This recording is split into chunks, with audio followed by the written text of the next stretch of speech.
for sure a lot nicer with Melania. She had nice stuff. I'm sorry. Yeah. I didn't get any sleep last night. I had a lot on my mind. I'm just tired. I can't wait to get to bed. Two statins, high cholesterol. What of two statins? Why would you take statins? Yeah, if you've got high cholesterol, it's not going to kill you. And if you can prove it does, there's $1 million waiting for you. That's me, Steph. Yep, plop. Yeah. Yeah, I can't believe he drinks with a half rack of Diet Coke a day. That's crazy. Well, guess what, Gavin? Look at your moral decay in your country. Maybe that's why you have a problem. So stop your lapping and start reading. Greatest country ever to exist on the planet used it as the basis of their law. So just consider something to it. Yeehaw. So how's Deb doing? Are you ready to come on air? Come in anytime. I'm ready whenever you are.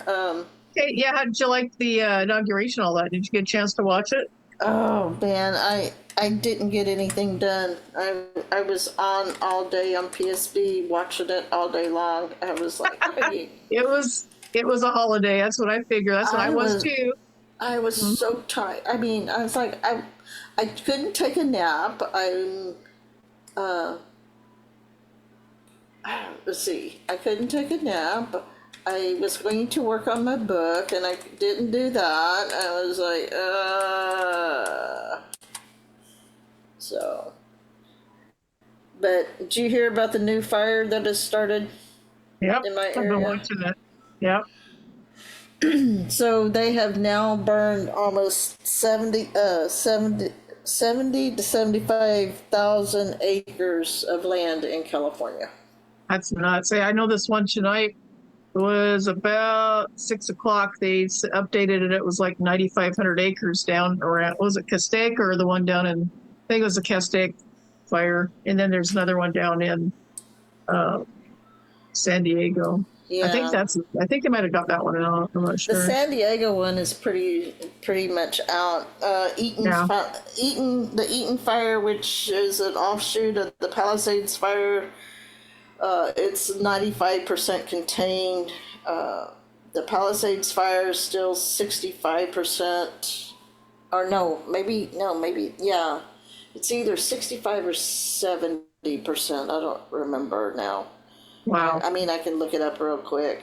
But the Hughes fire is called the Hughes fire. It's actually by a reservoir. It's actually by a body of water.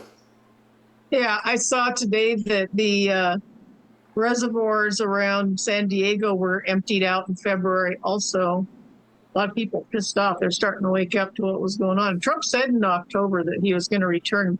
Said there was a ton of water in California. He said, I'm going to give you people your water back. And he's working on it right now. The Hughes fire, which is, it's probably a good 200 miles from San Diego. But the Hughes fire is surrounded by a reservoir. And not only that, the air quality has, it's only about 60 miles from me, 45 to 60 miles from me. And the air quality is already bad. It was bad this afternoon. They're talking, and this didn't happen with the mountain fire, which was closer, but people are saying that they got ash. They're getting ash from the wind. Well, supposedly from the wind. And wow. So, but which, and me, I mean, I've been in a fire. I had an apartment fire. I've survived. Yeah. I've survived so I'm not. So when I say this, I'm not trying to be mean, but they're telling people to mask up when you go outside, when you go anywhere, they're even telling people to use the N95s. And I'm like, okay, unless you have an oxygen tank, those masks aren't going to do anything for you. No. I'm like, no, thank you. I would much, even though the air is toxic, I would much rather breathe the toxic air than my own bacteria and my own it's all and the my own bacteria carbon grows. dioxide, you know? Causes brain damage. I mean, low oxygen causes brain damage. I mean, at least you can get to the bottom, you know, you can crawl on the ground with the air. I mean, I've been in a fire, so I've been around smoke before, and I know it. And so it just. When we fought fires, the crews never wore any kind of mask. That sometimes they would. Most of them had a handkerchief that they wore around their neck. I did, and you soak it in water and put it up over here, and then put your goggles on over it, and it sips out the damp cloth, sips out a lot of the garbage, and then you just wash it out and put it on again. Sometimes they get dry, but yeah, that's what you never ever saw them wearing any kind of mask up in the woods. And you want to see smoke when you're right next to the fire. That's when you get smoke. I did it. I did it years ago, and my lungs have always been really good. Well, and when I stepped out, because they closed because I did go into work, and it started. I mean, the smoke really started when I went into work at 12:30 my time, and they closed the doors so the kids didn't, you know, because they didn't want the smoke coming inside or anything like that. And when I stepped out to leave 4 hours later, I was like, I smelled the smoke, and I'm like, that's a grass fire. I could tell that it was. Yeah, you can tell. It was distinctly the other fires that I have. No, there's a different smell. Yeah, you can tell. House burning, wood burning, trees, everything has a different smell. Some of it's more acidic smelling. Grass is kind of you can tell. Like in the winter or in the fall, I can tell the smell of leaves burning from wood smoke somebody's got in their fireplace. Totally different smell. Yeah, for sure. What you got on their plate for tonight? Well, I'm going to go ahead and do some more Samuel. We're going to work in Samuel. Oh, good. And I want to remind people this whole dust up about the Bible, President Trump and the Bible. JFK didn't put his hand on the Bible either. Did you know That's that? what I heard. That's what I've heard. I mean, but it does make you wonder why he didn't do it. It's kind of curious that he didn't, because they were right there. Melania was holding them, so it's kind of odd, but I'm sure he had good reason. I've heard two theories. One is he was basically thumbing the nose at the Illuminati, the Masons. You know, saying, and then of course, if we're no longer that corporation, he's not swearing allegiance to the corporation. Well, if you're swearing an allegiance to God, I mean, if your oath is to God, then, I mean, your word should be enough, but I'm not sure where the deal of putting your hand on the Bible even came from. I don't know. I mean, they started doing it in the court of law. I don't know. That may be that's one of the things that the Masons do. I don't know. Even though my dad was a Mason, I don't know. I know they have the Bible open with the compass and the square on the Bible. Oh, the Masons? Yeah, they always have it open to the same page. None of them ever read it, or they wouldn't be Masons. Like I said, it's like I've said before, even with my dad, he started questioning things. He said, you're not supposed to call anybody else master, for one thing. And there was something else he said. And then my mother questioned about in the Eastern Star, because the way they, let's see, the pattern that they do, I don't know how to describe it or tell it, but she said, why is the star upside down? Yeah, it's a pentagram. That should be the first clue to anybody joining the Eastern Star, is the pentagram Well, on the emblem. what they told her is because you got two sides. You got the north side and the south side, and so depending on which side you are. Yeah, it's a bunch of garbage, and you know it, and I know it. It's a bunch of BS, because people were asking questions about it, so they had to come up with something. Yeah. That's my opinion on it. Yeah, well, I mean, like I said, my dad started questioning, and they actually approached him because my dad was so knowledgeable in the Bible, in scripture, and prophetic signs and things. When I say prophetic, he told my grandmother before she passed away back in the 70s, he said, watch the Middle East. He would tell her to watch the Middle East. Good. And I was going somewhere with this. Yeah, the Bible says no. My mom told me that they had actually, I don't know who they are, but someone in the lodge, one of the lodges at some point in time, offered to pay my dad's way to seminary, and he turned them down. So he didn't. Yeah. So, but well, about the Bible thing, Robert started reading. He started doing the oath to Trump fast. He pushed everything really quickly, and Melania was shuffled to the back behind people, and she had the Bibles, and I guess that Trump had already started doing the oath, so that would make sense why he didn't then reach out and touch it, because if the oath's already started, then there's no point in going out and touching the Bible. But yeah, the Bible says you're not supposed to swear an oath to anyone, and so when I signed in, or when I went for my city council, they wanted me to swear an oath, and it's like, I can't do that. So they had me do something else, but yeah.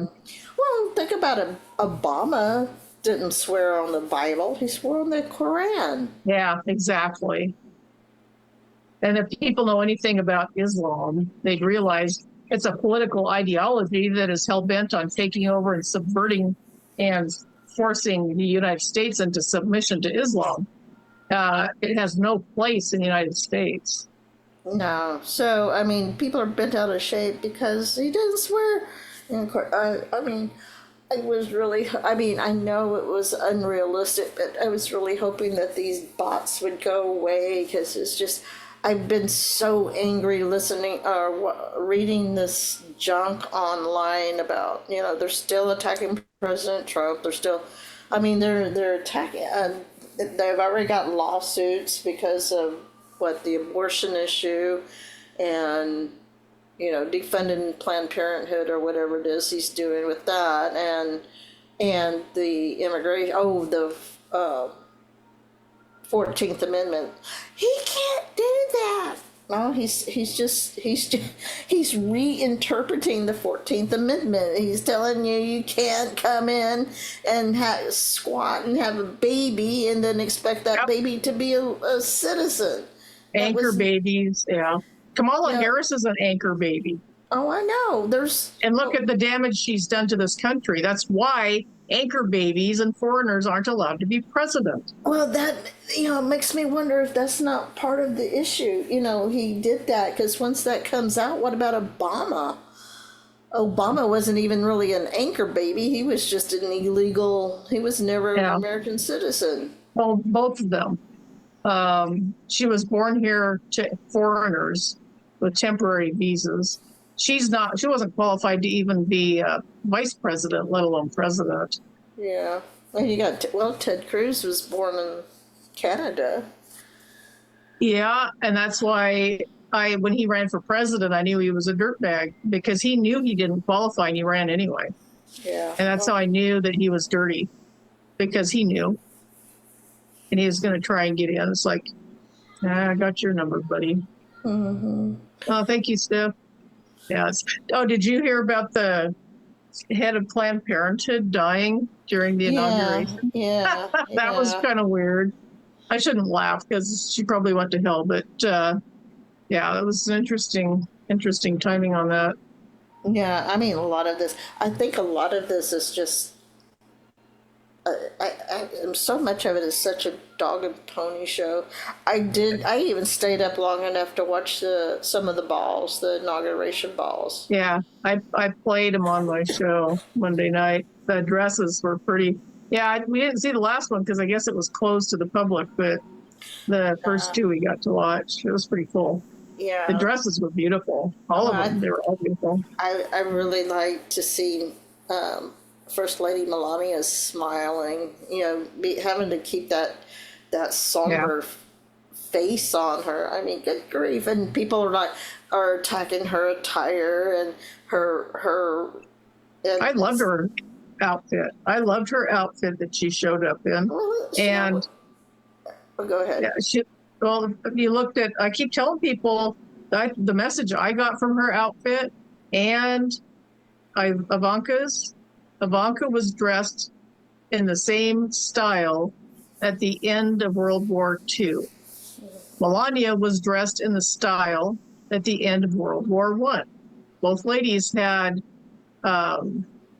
period pieces that they were wearing, and it told me, okay, First World War, Second World War, the end of war. No more world wars. And I think that's the message that Trump was wanting them to convey, because you look at, as soon as I saw Melania's outfit, I'm like, why is she wearing that? It was from like 1917. Yeah. I looked at it, and it was like right away, because I love fashion, and the older stuff I like more than the newer stuff. So I knew when I saw the hat and then the style of the high collar with the undershirt, that's all. Well, and they're saying her collar, if you go back to the tip of the spear, the Space Force, the way her collar was, if you looked at and there was Eric, who is it, Tiffany?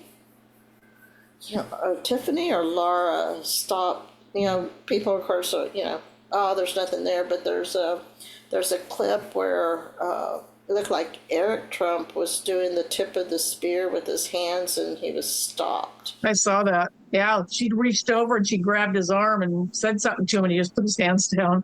Mm-hmm. Yeah. It was pretty blatant what he was doing. I mean, if you try to do that, it takes a little bit of practice to make, and then it's an awkward position to hold your hands in. It's a very awkward position. And he was standing there doing it. It's like, and I don't know how she knew he was doing it, because she was behind him. Somebody must have said something to her in an earpiece or something, because she reached over and she nabbed him on it. It's like, stop it. Mm-hmm. That was kind of interesting.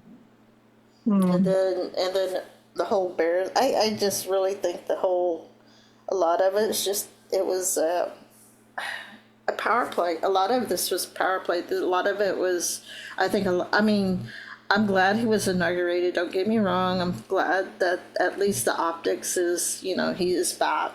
He's in the White House. He's commander-in-chief. He's president. But I think a lot of it was just it's just a dogged pony show for the masses. It could be, although they made a pretty good point of showing that he was safe even in a crowd. They were careful with him, very careful. And it's, watching that, being able to watch that stuff, people in the United States are finally getting more tied into politics and what they're doing. First time I've been liking watching the congressional hearings. Usually they're a big yawn, but they've been pretty interesting lately, and I actually enjoy watching them. Well, okay, what is your take about Mark Rubio and them? Bubbles? 99 to 0? Yeah, Bubbles. Do you think that his puppet strings were cut? He's compromised, obviously. He's, I believe, a homosexual, and he's hiding it. And they had dirt on him, and something he did, that Trump must have taken care of the problem, because suddenly although, he might be a temporary hire too. Mm-hmm. They might have Let's see, some of these people that Trump has put into his cabinet, I believe, some were taken out of their congressional seats to go there. And it may have been to put another Republican in those seats that may be doing a better job. And then maybe these guys that are compromised, they get them out of that influential seat, put them somewhere else, and then phase them out or give them a less important role so they're not harming the government. I think that's a lot of what's going on with some of it, because I know some of these agencies are going to be shut down. Mm-hmm. So they're temporary. That's been my theory, too, on some of these picks that people have just been questioning, is that, the Scaramucci model, just... Mm-hmm. Oh, did you hear that Speaker Johnson has created a congressional subcommittee to go after the J6 information? I saw that. Yeah, it should be interesting. Hopefully he'll find some stuff, because I know they were furiously destroying evidence. Well, they Hopefully should. You got any whistleblowers? There's one of the J6ers, which is another thing I want to ask you, but there's a J6er that says he has the receipts, he has the evidence to... Yeah, he didn't say what he had. I saw him on X last night. He said, I want to speak to Congress. I have absolute proof that Nancy Pelosi was, or whatever, I think it was Nancy he was saying. Yeah. And I got thinking he must have grabbed her laptop. He said he went to a storage unit and got something. He says, I've got proof.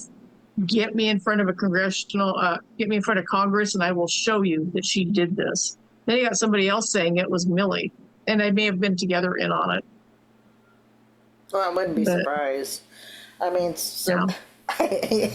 and how about Vindman's wife having a cow because he's not pardoned? Oh, poor baby. No, the ones, remember, if you accept a pardon, you admit guilt. Well, and go ahead. Biden can't just give you a pardon and not name the crime.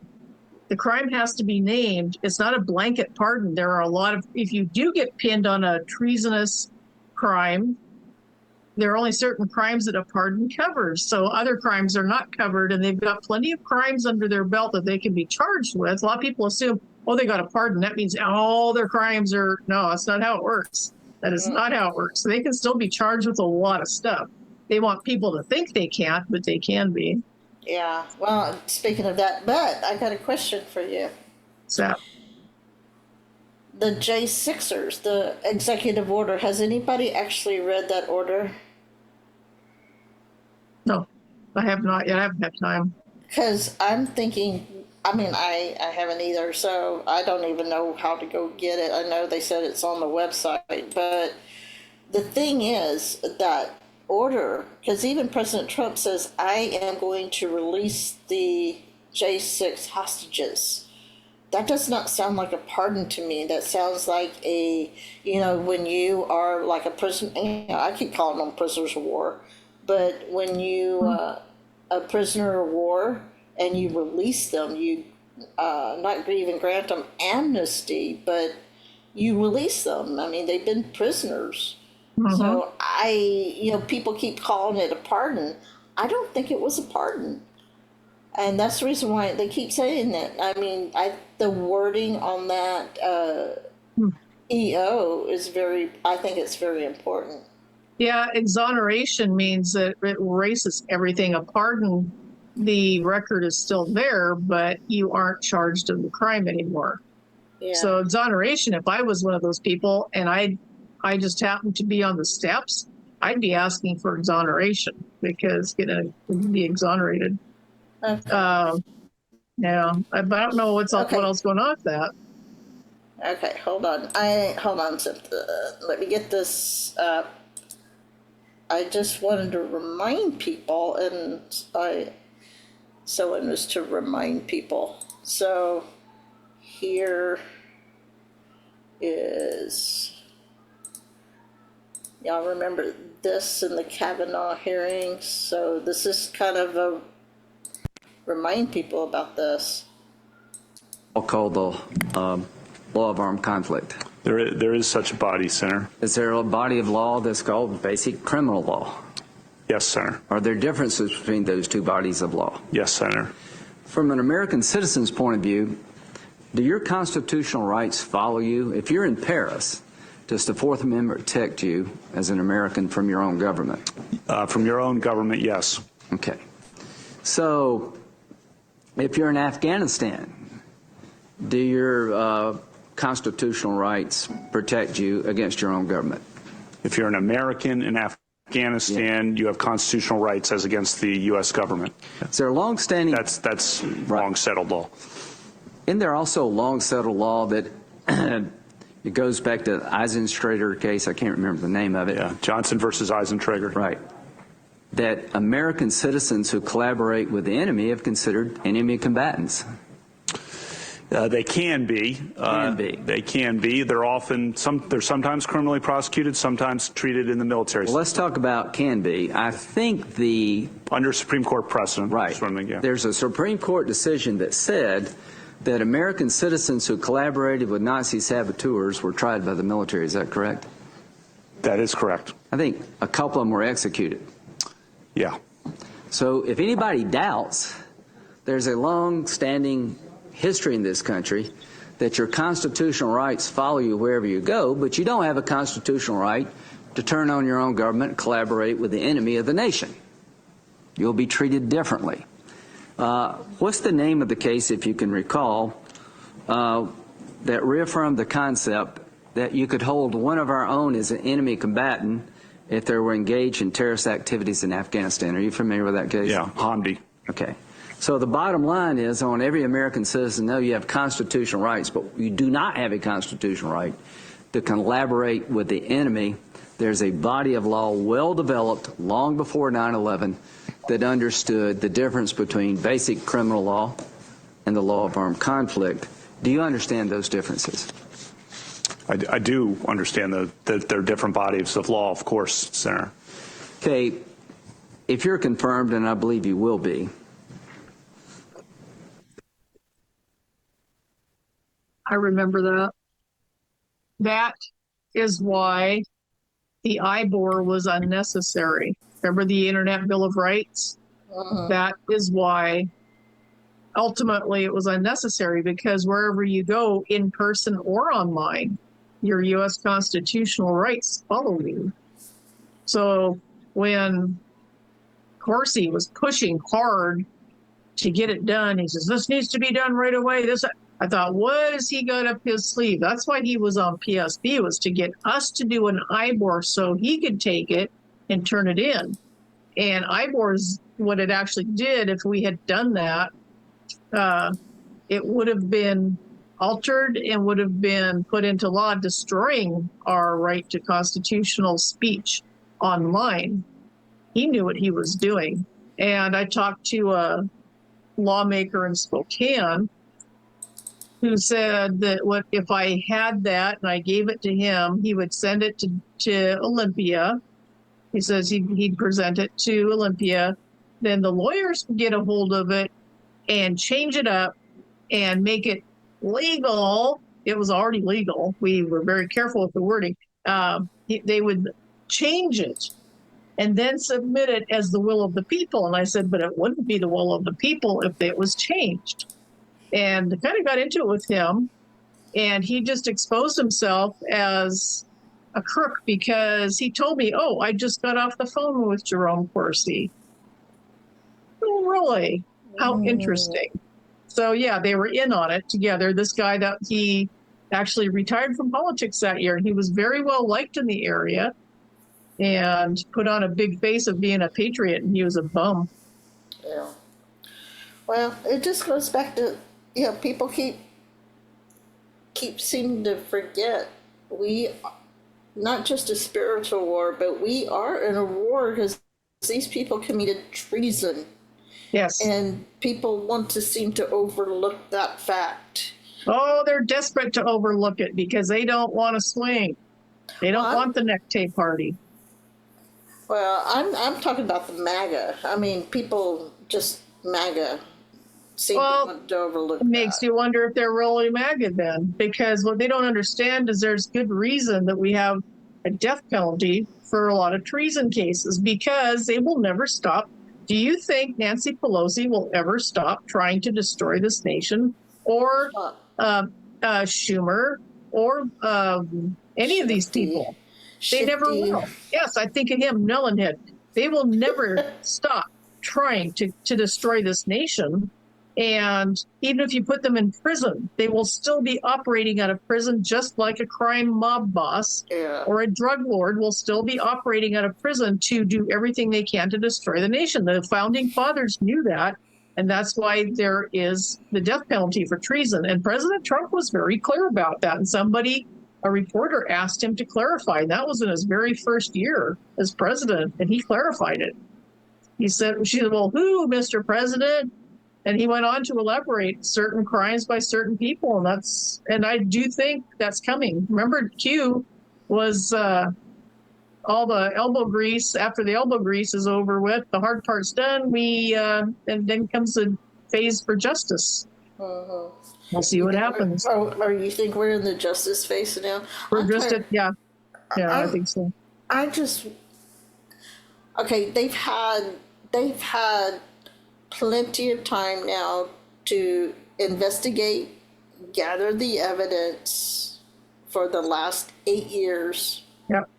I'm tired of these committees. I'm tired of investigations. That's why Trump has people in the right positions now that things can be done. He fired a bunch of judges. Did you know that? Oh, yeah. That's what's happening. They had to be fired. Talking about cleaning house, kind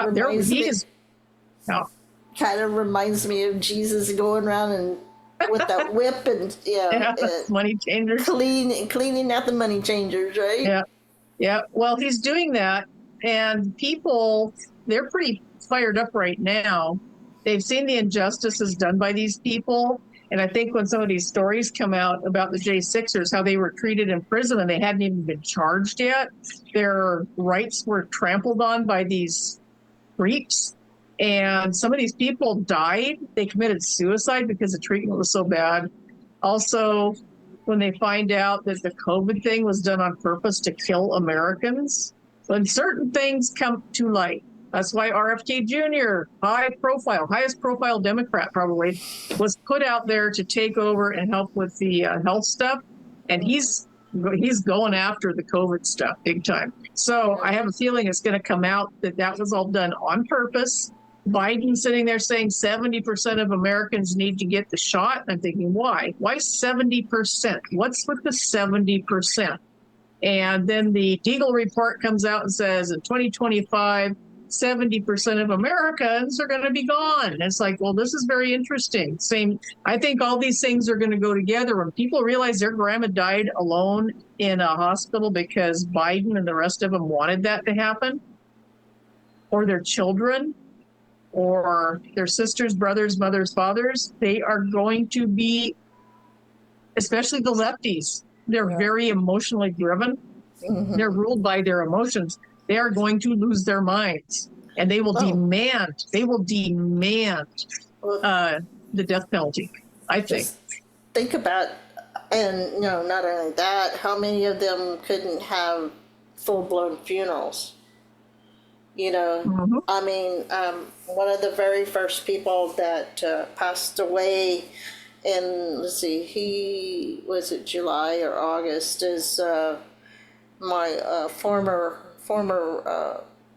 job, the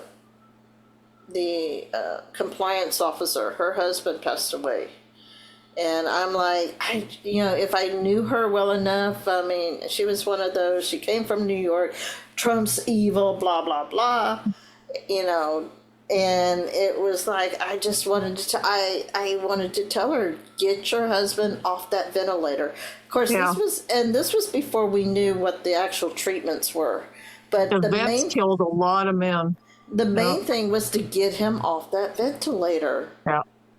But they kept him on that ventilator, and he ended up passing away. But he was a heavy smoker. He was, he had the the morbidity, so it wasn't it wasn't so much that, yeah, he got sick. Yeah, he probably, and she was one of the ones that was screaming and saying, it's just the flu, it's just the flu. And then, of course, her husband, so I'm sure, and that's the reason why we had to wear masks in our office.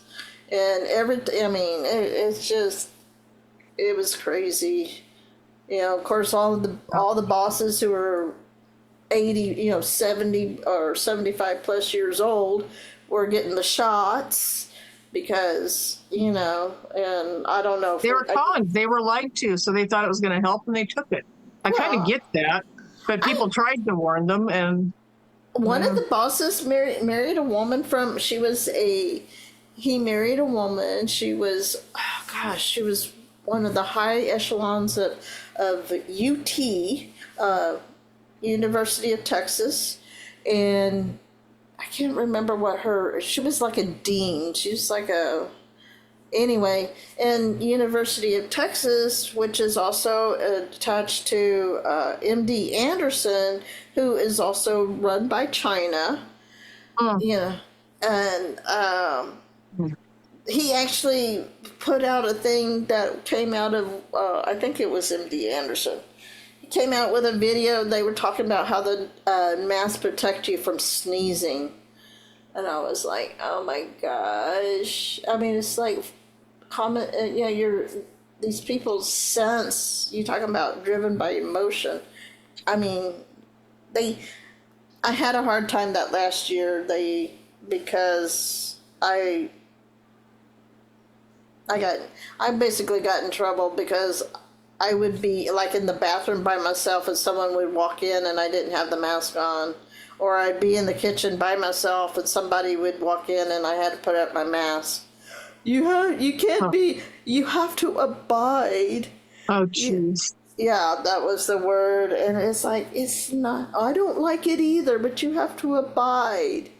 And then it comes out that Fauci lied about it all. When I went with, I talked about this earlier, I went with the crew down to pick up ballots for the election night. Went down to the reservation. Two ladies in front of me, they were in the car, they were in the front seats, and they were saying they work at the county courthouse. One was the deputy assessor or deputy auditor, so she was second in command for the elections. And they were both talking about they could not believe the absolute massive amount of people in my county who were dying with cancer. They couldn't understand it. They didn't understand why so many people were dying with cancer. It's like, really? They said they've never seen anything like it before. And it's like, well, I'm pretty sure that the shot got my brother-in-law. Yeah, probably. And the ventilators, the men, it seems like it killed men more than women.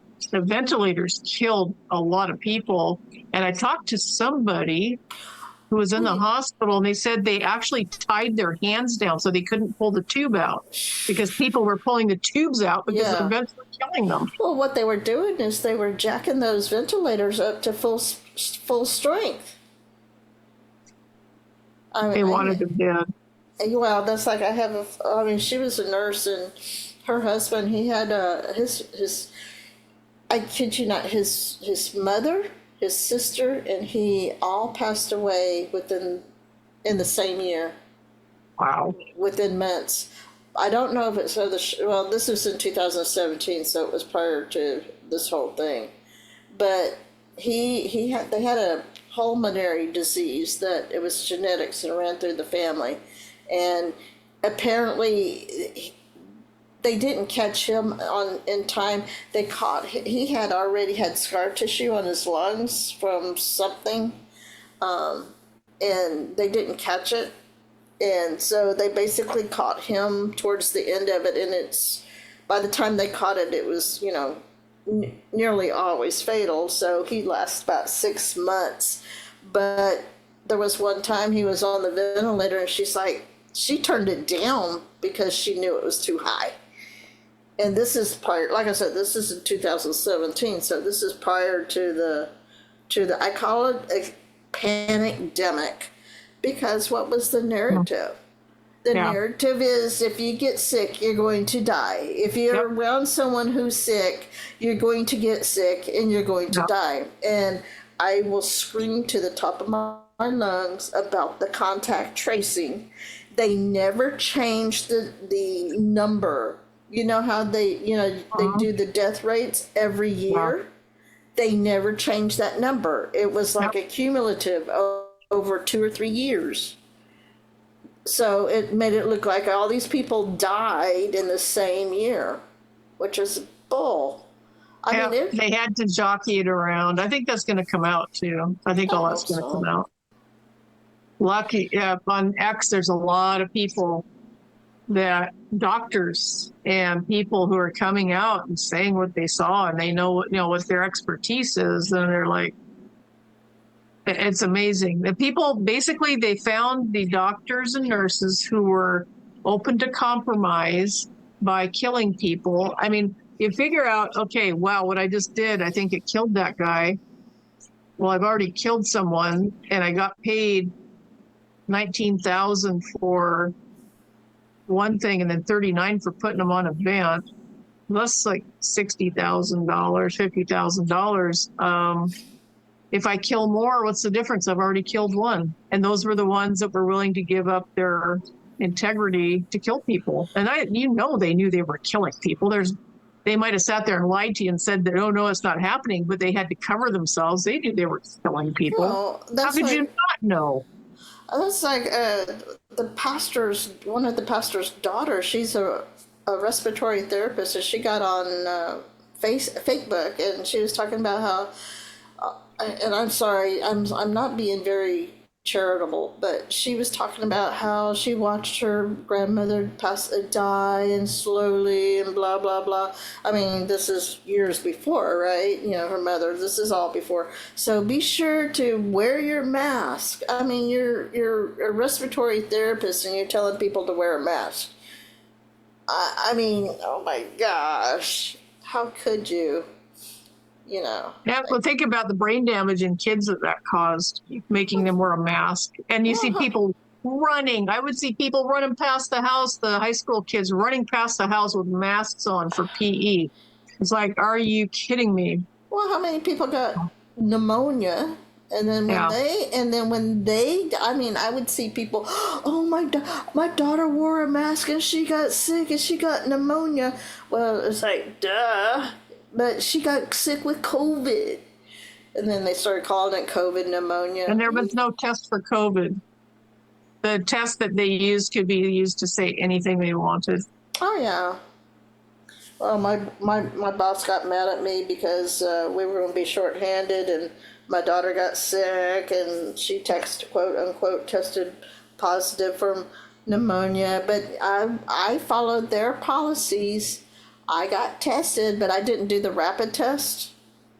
I did the 3-day test because I knew it was going to test positive. Of course, that also meant that I had to do the nose again, but... What got me with that nose thing is all you had to do was spit on it. Sticking it up next to your brain was no different than spitting on it. It's still fluid, body fluid, and that's what they wanted. Sticking that up the nose was traumatizing. And I think they were putting things up there. They wanted to put something, and I looked up, Dynamex talked about Theragrippers. He says, go look up a Theragripper and see what it is. And as soon as I saw that, I knew exactly what they had on that Q-tip. They had Theragrippers on there. And they were inserting things up next to the brain. You check out Theragripper sometime. It's pretty interesting. I tell you what, it hurt the way they did it. And I'm like, that's like my grandson... The school district that my grandson's finally stopped this past school district, a year ago, almost a year ago now. But, it's like, I told her, I said, don't stick it all the way up there, just do a swab. I would tell her, don't stick it. What's the difference between here and here? Nothing. The same stuff up here is down here. It was totally BS. I think they were seeing how far they could make people jump. It was just absolutely disgusting what they did. Well, and it's like, I mean, people got so used to it. That's how they would test with the N1H1 flu. Remember, if they got a positive COVID patient, they got $3,000 right off the bat. That was all Pelosi's. She put all that into the COVID relief bill. Wow, that's like oh, I just had the thought, now I left it. That's what that thing did to me. Oh, criminy. Oh yeah, oh gosh. Oh no. It has to do with the money. I was thinking of the contact tracing. That contact tracing just really drove me nuts. Because after my daughter got sick and she tested, and she tested it after she'd already got the shot, and she got the shot after she tested. I'm hoping she got the placebo, because when it first came out, the President Trump one, that to me that was the safer one. After that, they started adding the stuff, but the contact, let's see. Oh my gosh. Oh, it had something to do with the money. Now I've lost the thought, and I'll probably think of it again, and I'll forget it again. I hate when I do that. I had it right there.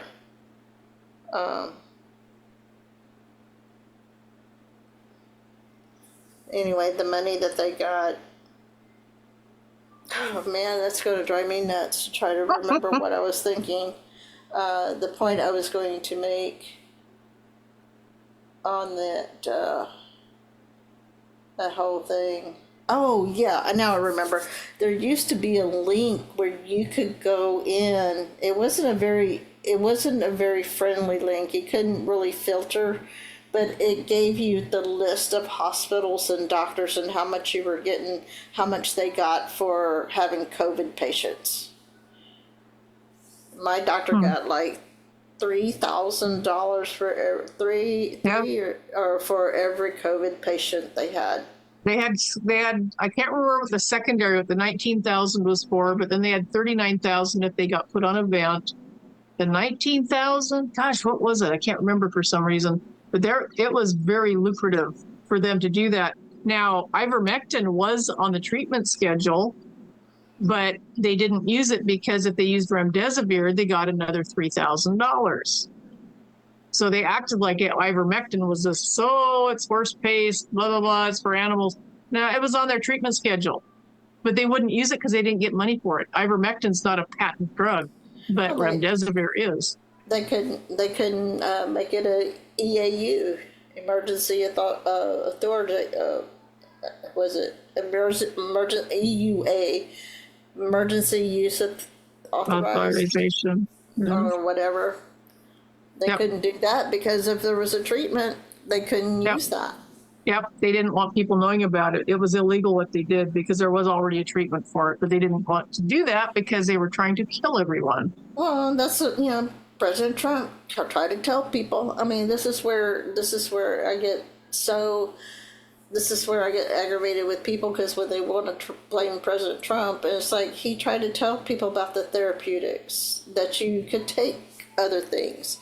He basically tried to get people to not panic. If you use critical thinking and not panic, people were so, like I said, the panic. That's the reason why I call it the panic-demic, because the fear porn that they tried to put on people to get the shot. It started out that way. Remember the very first things we saw?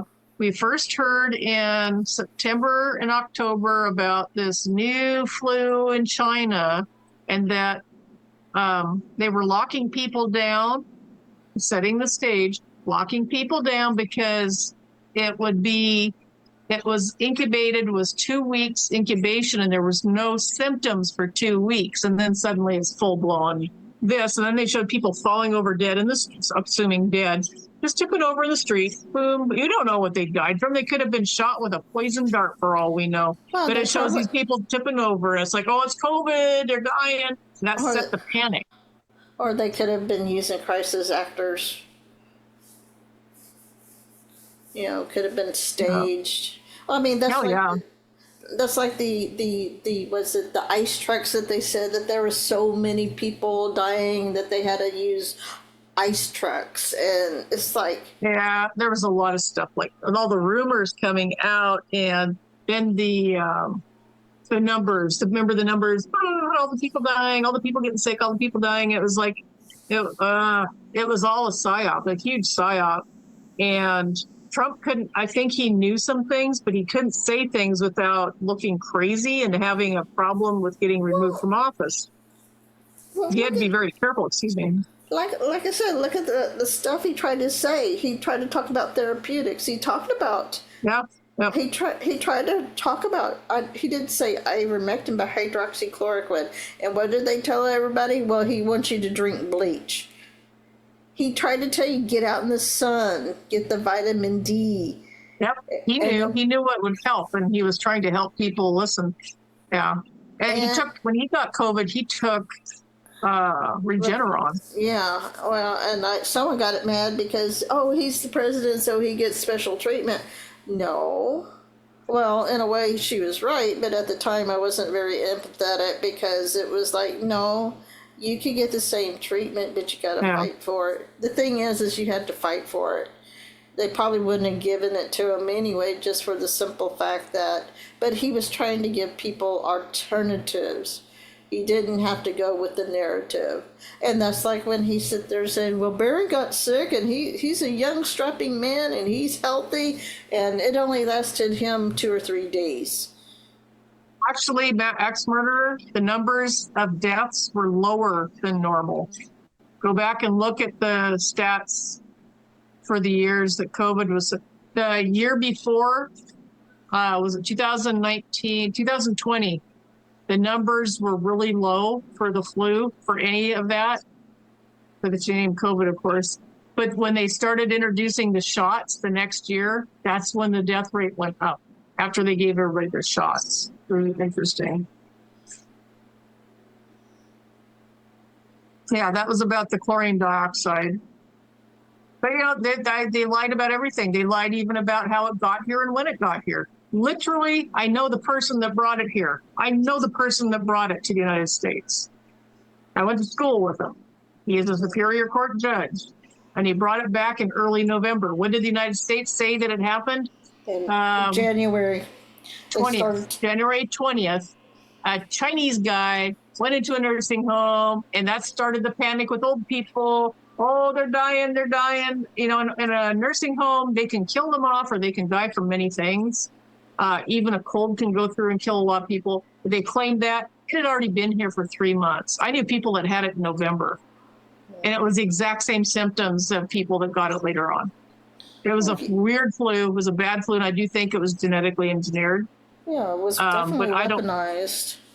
I know one person that died, I think. I've never seen their obituary, and I knew them pretty well, but I just hadn't seen them for a while. And somebody said, they died from COVID. I said, what happened? Well, he had been on steroids in high school. He was a big guy, but he had a bad heart from the steroids. And so it affected that, and he died. He died with COVID. He didn't die from COVID, apparently. So other than that, I don't know. And the first person that died here in the county was a type 2 diabetic, alcoholic, 77 years old, and very overweight. Yeah, he was the first fatality, but I mean, any one of those 4 things could have been what killed him. That is just silly. You had it in August of 2019? Yeah, I got it the next year, but my ex got it, I think November 10th, I think he said, of 2019. Well, I did this at the time, when you compared the flu symptoms with the quote unquote COVID symptoms, they were exactly the same. The major difference is people losing their sense of smell and taste. It's like, and that's low. It ate up the zinc. Yeah, you need zinc when it did that. Yeah, well, it's kind of like, I've been sick at times that I lost my sense of taste. Mm-hmm. And, it's like you got to So it just. Did you lose hair? Women lost hair. Men didn't, but the women I knew that got COVID lost hair, lost a lot of hair. Well, my hair, I lose my hair anyway, so it wouldn't have. And my thing was, people would get upset because I would be at work and I would be coughing. But my thing is I was coughing prior to COVID, and I don't know if it was the what is it, the statin, was it statin, pravastatin for high blood pressure. And I would be, but see, I've always, when it comes to the changing of the weather, I would always get very bad bronchitis. Yeah, a lot of people do. And so I was already, prior to COVID, I was already, I would go through these periods of times where I was, but I think part of the problem was the office, the office space I was in, because it was a very closed small environment. Yeah. And the thing is, there were a couple of times when I actually, it felt like a dust just came out of the ventilation, and I just And you'll feel it catch. You'd actually feel it touch the back of your throat and make you cough. I've got that before. It's like some particle hits me and I can actually feel it. It'll make me gag. In this case, it was like inhaling like a sack full of dirt. And I mean, and it irritated my lungs. And they probably didn't clean their filter often enough too. But I would already do that, and it drive people crazy because it sounded like I was choking and dying, and they would get mad because my boss wouldn't say anything to me. And what are you going to do if you're going to choke and cough? You can't stop that. Well, I would. What they want you to do. I mean, I couldn't. I mean, it wasn't something I could do silently. It was had to, so it would be. And apparently, my boss was, at least he backed me up. He never said anything to me. I didn't find out about this until during the COVID time. And the girl that was it was my supervisor. She said something. Yeah, they always talk to Brent and tell him that but. I mean, it's like, are you really that afraid? But I still went in. Yeah. I mean, I would go in. I was taught that unless you're vomiting or whatever, or you got a high fever, you go to work. Yeah, same here. You don't not go to work just because you feel a little peakish, I had problems knowing when I was too sick to be at work. It's like, okay, I'm sick. I know I'm sick, but am I well enough to go to work and work? Because my job, I wasn't like elbow to elbow with people, so it wasn't like I was going to get a bunch of people sick or anything, but I just didn't want to go to work and then tip over because I was so sick. Right. Well, I mean, you just had to work through it. Keep your germs away from me. Yeah, that's terrible when you have to work with people like that. But anyway, I suppose I should let you get to your show. Burned up another hour for you, but yeah, it's something that people are going to be talking a lot about, I think, and with Trump with his executive orders and then actions he'll be doing. I think a lot of this is going to come out. People are going to be mad. And when they do start jailing people like Pelosi, high-profile people, and then prosecuting them, and some of them they're guilty of treason. That's it.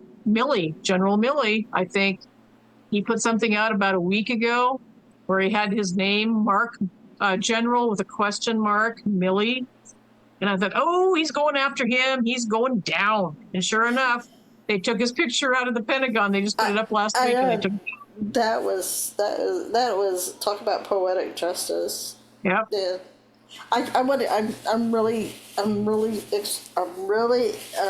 I need to get back to the Reagan Library, because when you drive up there's a road, and when you're going up to the library, there's all these pictures of the presidents, starting with George Washington. Oh, wow. And so I'm kind of, I want to see it. Even Clinton, Obama. Oh, what did you think about? Big Mike? No, George Bush. Oh. Either he's had surgery. He does not look like himself. I don't think it's him. I think it's him, but he looked like he was very ill. He didn't look well. He had high color, and White's very pasty looking. He's not well. And Laura didn't look very much better herself. She looked rough too. And that dress she wore, it was like a potato sack. It's like how insulting to wear something. Sensible shoes and a potato sack.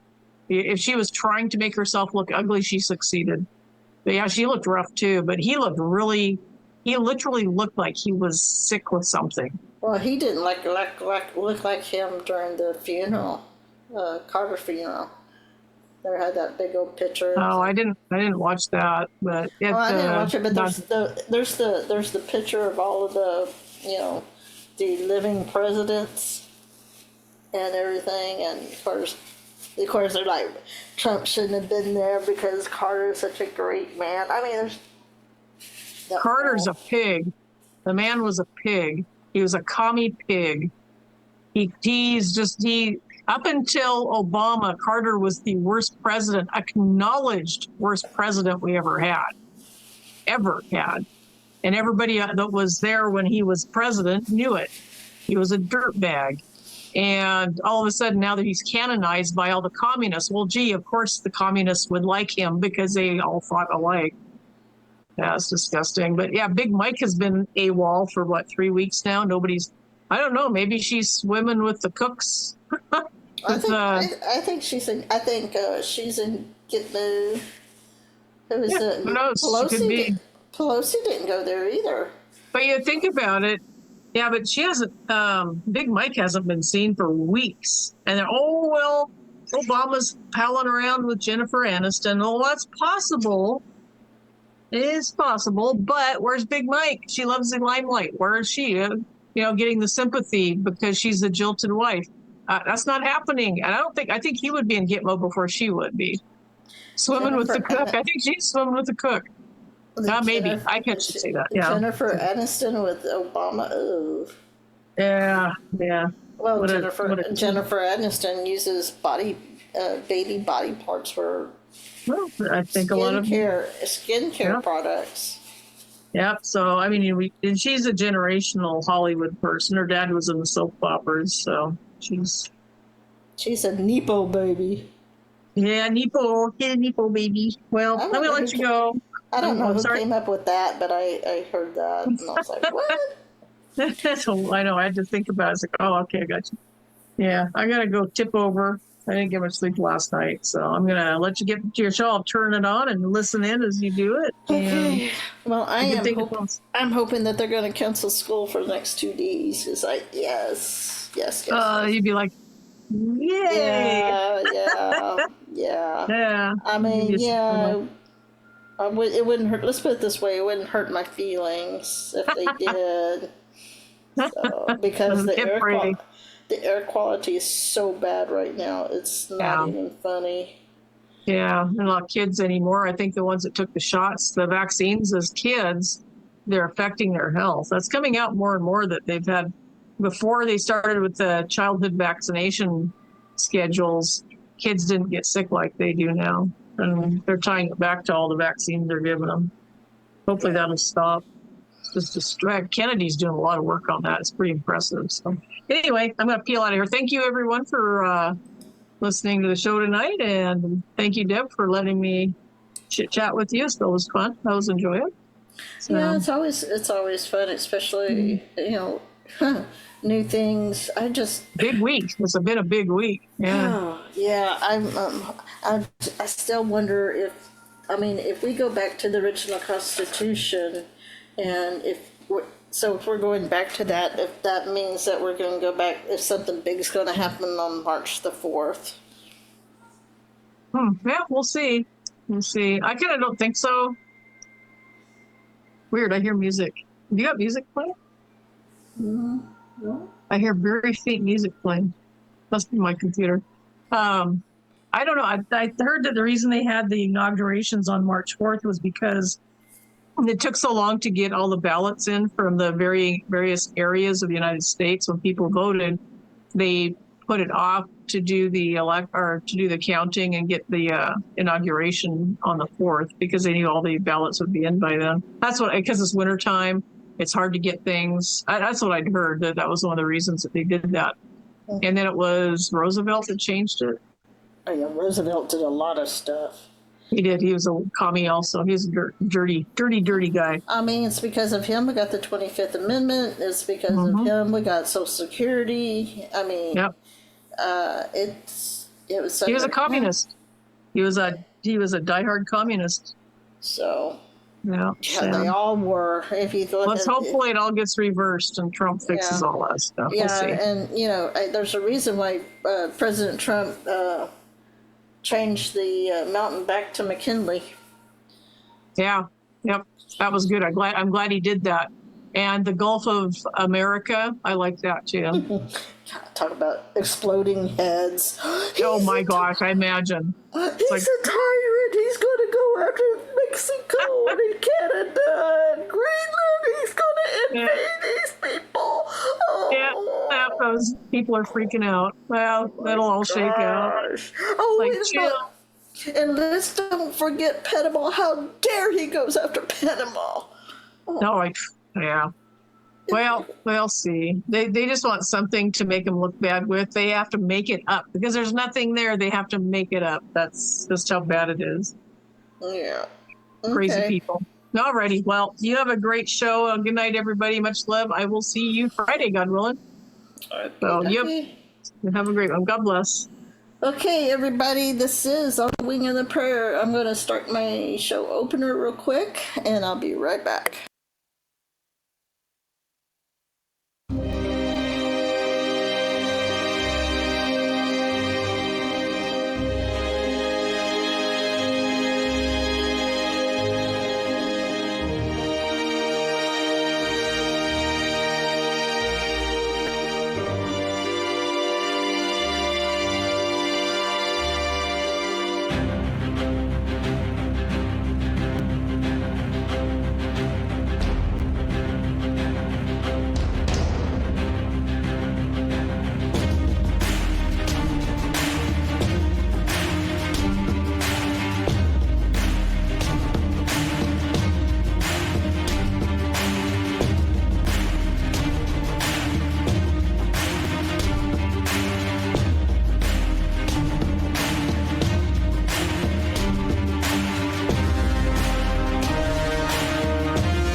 Finally, my brethren, be strong in the Lord and in the power of his might. Put on the whole armor of God, that you may be able to stand against the wiles of the devil. For we do not wrestle against flesh and blood, but against principalities, against powers, against the rulers of the darkness of this age, against spiritual hosts of wickedness in the heavenly places. Therefore, take up the whole armor of God, that you may be able to withstand in the evil day, and having done all, to stand. Stand therefore, having girded your waist with truth, having put on the breastplate of righteousness, having shod your feet with the preparation of the gospel of peace. Above all, taking the shield of faith, with which you will be able to quench all of the fiery darts of the wicked one. And take the helmet of salvation and the sword of the Spirit, which is the word of God, praying always with all prayer and supplication in the Spirit, being watchful to this end with all the perseverance and supplication for all the saints, and for me, that utterance may be given to me, that I may open my mouth boldly to make known the mystery of the gospel, for which I am an ambassador in chains, and willfully so, that in it I may speak boldly as I ought to speak. Amen.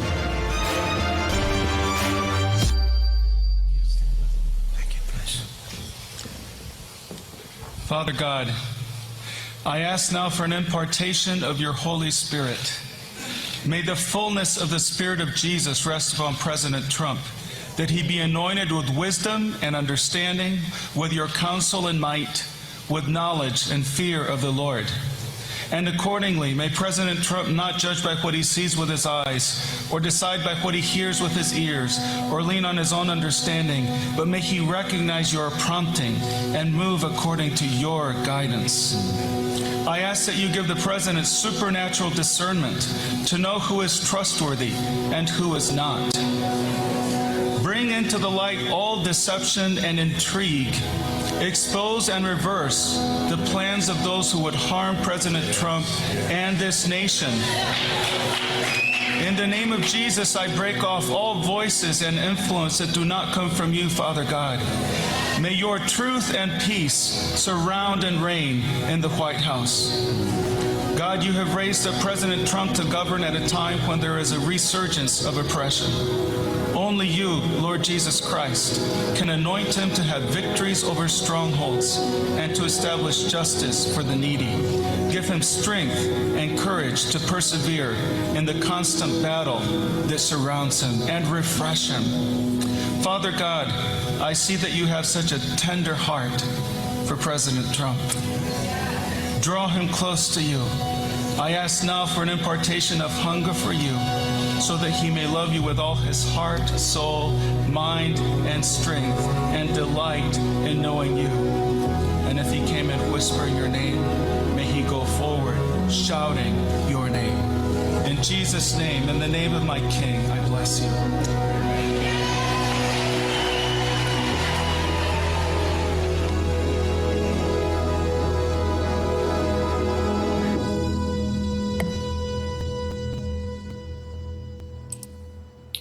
Okie dokie.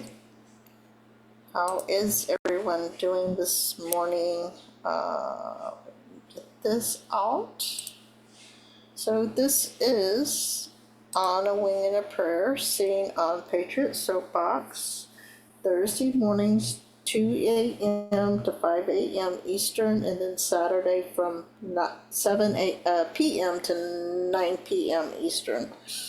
And my name is Deb65, and if this is your first time here, I like to put my faith to the, kind of in addition to the news and whatever's happening, partly because so many people already cover the news throughout the week and throughout the day. It's just, when you only have a few hours through the week, by the time I get on, most of the news cycles already moved someplace else. So anyway, in 2021, I just had I wanted to go through the Bible. I wanted to go back to the roots. We've lost so much. We've lost so much insight into why, as a Christian nation, we are here. And I just wanted to go back to the roots. So I started with Genesis 1:1, and the idea was to go all the way to Revelation 22:21, and I thought I could do it in a year. Well, that's not what's happened. I've, hit and miss, start and stop. And so now, God has just made it a possibility that I can do now my scripture. So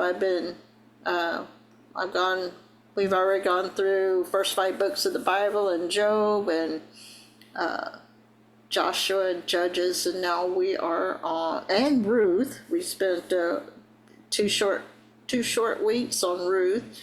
So now we are in Samuel, 1 Samuel.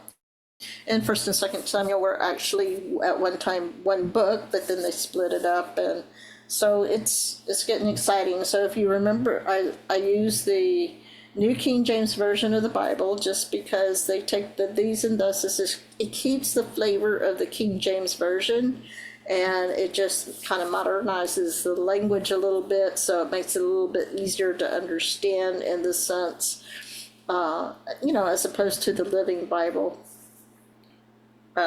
Or Living Translation. And I use the Enduring Word Commentary, so if you wish to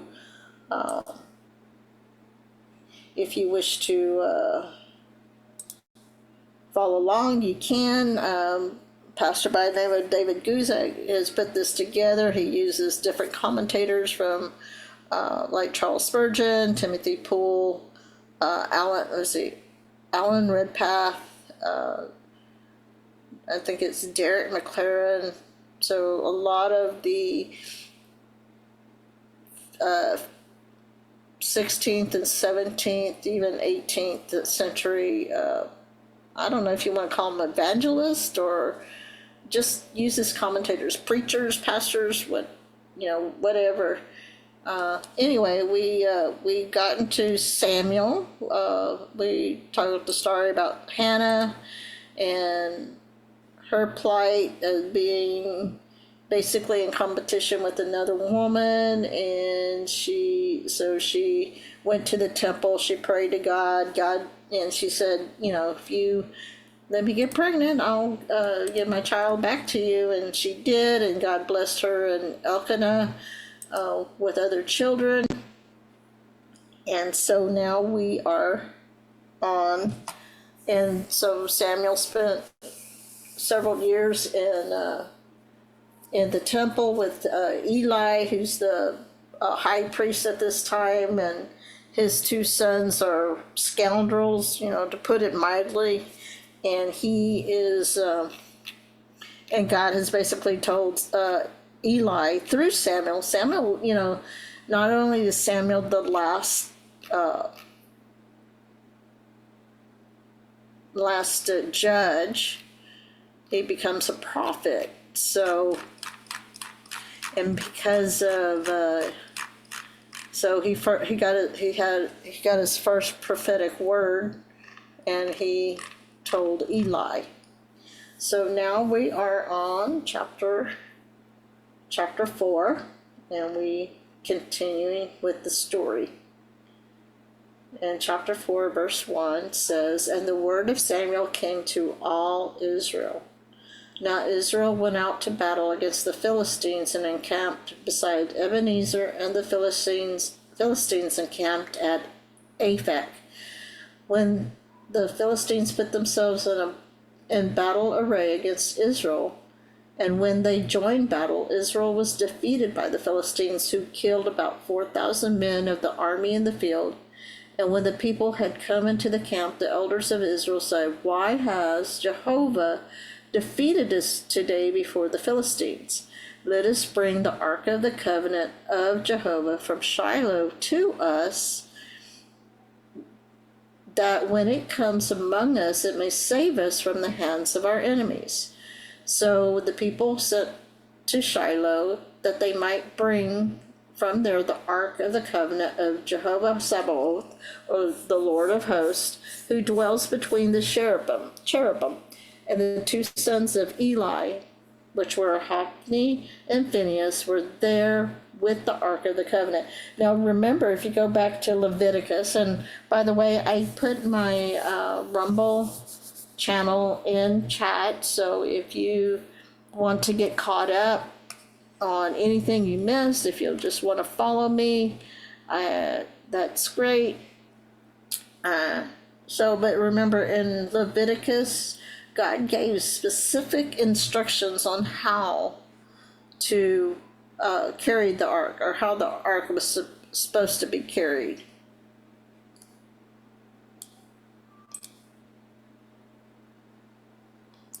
So during this time, there was no great world power, such as Egypt or Assyria, seeking to dominate the regions. So Israel's battles were waged against her near neighbors, such as the Moabites, the Ammonites, or as here, the Philistines. Israel competed on more equal terms with Moab and Ammon, but the Philistines had Greek military equipment, such as helmets, shields, chainmail armor, swords, and spears, making the Philistines more formidable opponents. The Philistines were the first people in Canaan to possess iron, and they made the most of it. So the Philistines were an immigrant people from the military aristocracy of the island of Crete, which is in, Greece. And we see that And Amos 9 verse 7 says, "Are you not like the people of Ethiopia to me, O children of Israel, says Jehovah? Did I not bring up Israel from the land of Egypt, the Philistines from Captor, and the Syrians from Kir?" So small numbers of Philistines were in the land at the time of Abraham, but they came in larger numbers soon after Israel came to Canaan from Egypt. They were organized into 5 city-states. Commentator Smith says this was a difficult period for Israel. Never did time seem more hopeless than when this was a difficult period for Israel. Never did time seem more hopeless than when Samuel arose. The Philistines strengthened not merely by a constant influx of immigrants, but by the importation of arms from Greece, were fast reducing Israel to the condition of a subject race.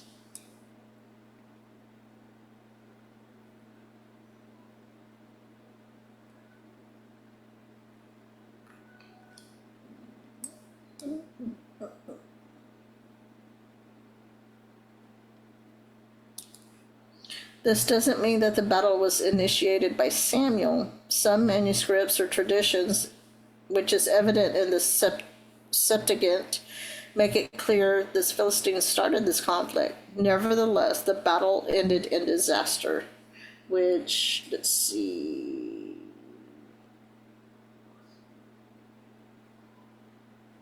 Israel was defeated by the Philistines.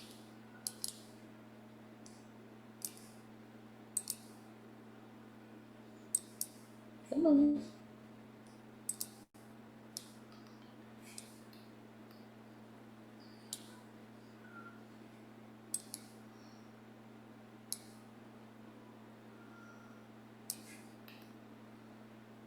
So the elders of Israel, after the battle with the Philistines, decided the next battle could be won if they took the Ark of the Covenant with their soldiers. Don't forget, the Ark of the Covenant was where the Moses' staff was in there. The 10 Commandments, the stones with the second copy of the 10 Commandments. Let's see, Aaron's staff. It was Aaron's staff with a rose on it. So there's 3, and I can't remember the third thing. I'm sure somebody knows.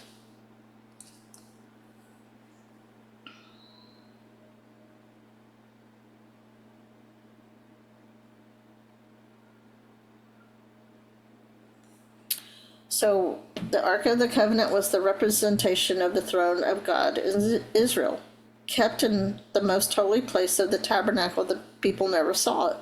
Only the high priest entered and saw the ark, and only once a year. The elders wanted to take this representation of the throne of God out of the Holy of Holies.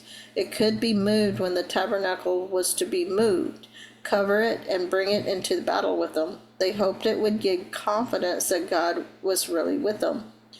The ark went into battle before. The ark went in front of the marchers around the city of Jericho, and we saw that in Joshua 6:6-8, when it says, "Then Joshua the son of Nun called the priests and said to them, 'Take up the Ark of the Covenant, and let 7 priests bear 7 trumpets of ram's horns before the Ark of Jehovah.' And he said to the people, 'Proceed and march around the city, and let him who is armed advance before the Ark of Jehovah.' So it was, when Joshua had spoken to the people, that the 7 priests bearing the 7 trumpets of the ram's horns before Jehovah advanced and blew the trumpets, and the Ark of the Covenant of Jehovah followed them." Moses told the priest to lead. See, the priest had to lead the ark into battle against the Midianites, and we saw that in Numbers 31:6. That says, "Then Moses sent them to the war, 1,000 from each tribe. He sent them to the war with Phinehas, the son of Eleazar, the priest, with the holy articles and the signal trumpets in his hand." And then later, Saul brought the ark into battle in 1 Samuel 14:18, and which says, "And Saul said to Ahijah, bring the ark of God here, for at that time the ark of God was with the children of Israel." And also we see that in 2 Samuel 11:11, so did David. And Uriah said to David, the ark in Israel and Judah are dwelling in tents, and my lord Joab, the servants of my lord, referring to David, are encamped in the open fields. Shall I then go to my house to eat and drink and to lie with my wife? As you live and as your soul lives, I will not do this thing. So this is right before David had Uriah basically killed.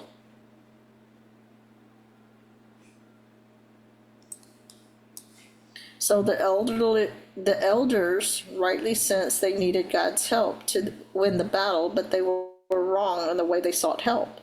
Instead of humbly repenting and seeking God, they turned to methods that God never approved. They only cared whether it worked. So commentator Ellison said they believed the presence of the ark would make God work for them. So their idea was that God should be forced to fight for them. If he was not willing to do it for their sake, he would have to do it for his honor's sake. So no doubt, it seemed like a brilliant suggestion. They were probably pleased to arrive at such a great solution.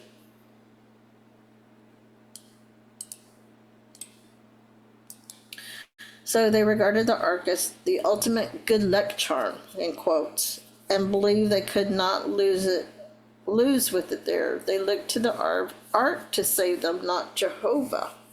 So Charles Spurgeon says, instead of attempting to get right with God, these Israelites set about devising superstitious means of securing the victory over their foes. In this respect, most of us have imitated them. We think of 1,000 inventions, but we neglect the one thing needful. They forget the main matter, which is to enthrone God in the life and to seek to do his will by faith in Christ Jesus. Yeah, and McLaren says, there are plenty of Christians like these elders who, when they find themselves beaten by the world and the devil, puzzle their brains to invent all sorts of reasons for God's smiting, except the true one, their own departure from him. That's like, it kind of, when people sit there and say, why does God, they mock God, and then they're sitting there telling them, oh, thanks, Crow, for freedom, the pot that had the manna. Thank you. They mock God. And basically, we have basically told God we don't want him in our lives anymore. So you really think it's God's doing that when an innocent gets hurt? You think that the child trafficking is all on God?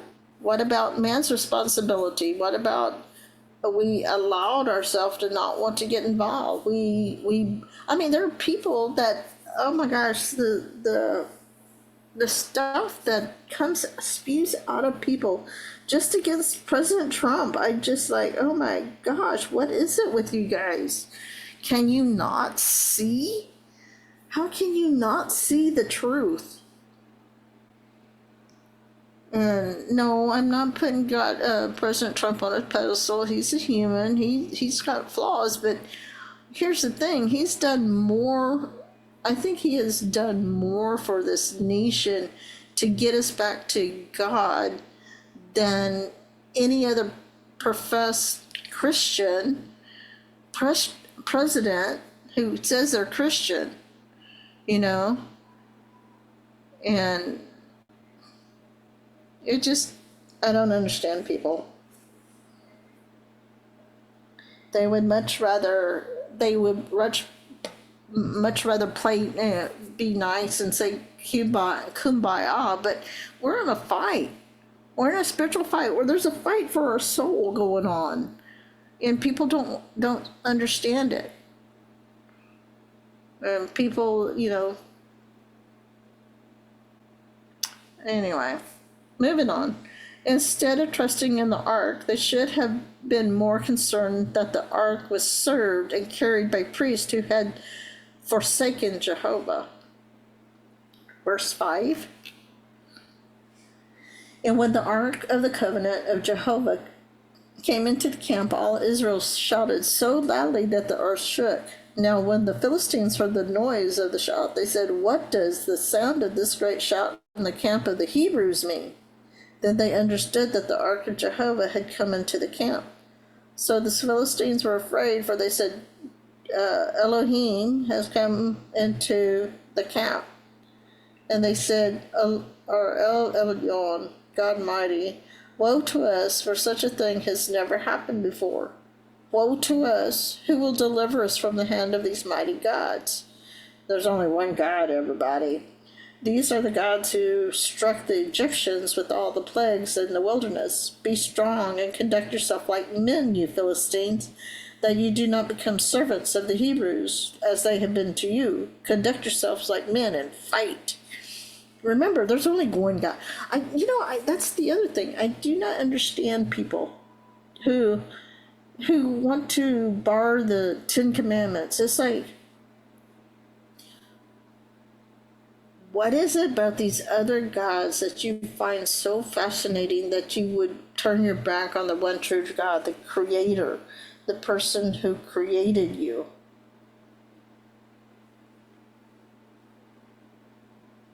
I don't understand that.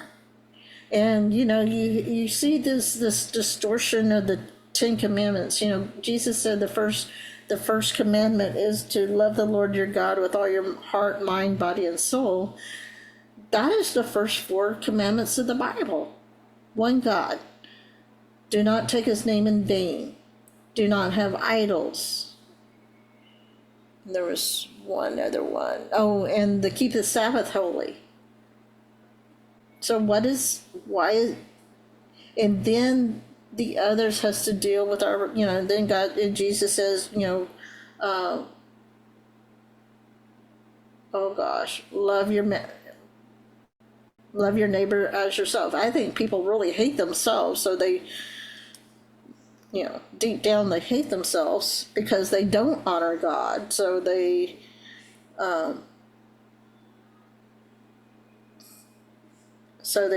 they tried to pretend that they're honoring God by, not calling out sin. We should compliment the Philistines for understanding that the Ark of Covenant represented the presence of God, and to their knowledge of Israel's history. Remember, they know what, you think about Gideon and what Gideon did, and, there's, God, remember, there's, 400 years of history with the Egyptians. This is way after 400 years later. So they knew it was unusual, even unheard of, for the Israelites to bring the ark into battle. Let's see. There's such a thing.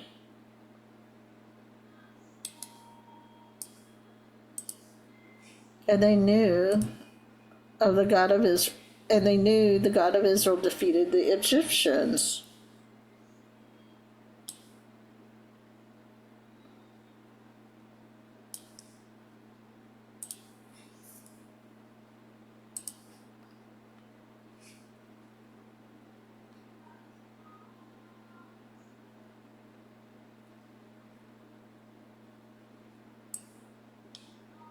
Let's see. Okay. So even though they did not understand much about God, the Philistines recognized the superiority of the God of Israel. Yet they did not submit to God, but simply determined to fight against him all the more. If they really believed their gods were greater than the God of Israel, they should not have been worried. If they believed the God of Israel was greater than their gods, they should have submitted to him. We, like them, often know God is greater and deserves our submission, yet we often resist God as well, instead of submitting to him. Knowledge wasn't the problem, submission to God was. I know I have that I don't know what it is about this earth that keeps me almost attached to it. And I mean, I'm like, how? I mean, can you imagine having the faith like Abraham that is willing to even sacrifice his own son, trusting God that he's going to actually, even if Isaac, his only son, the son that God promised him through Sarah, was going to be, be the start of a nation, believing that trusting God was going to raise Isaac from the dead, still willing to go with that, and God stops him. Can you imagine having that kind of faith? I still struggle with that sometimes. I mean, I want to so bad. And yet somehow when I start on that track, I get,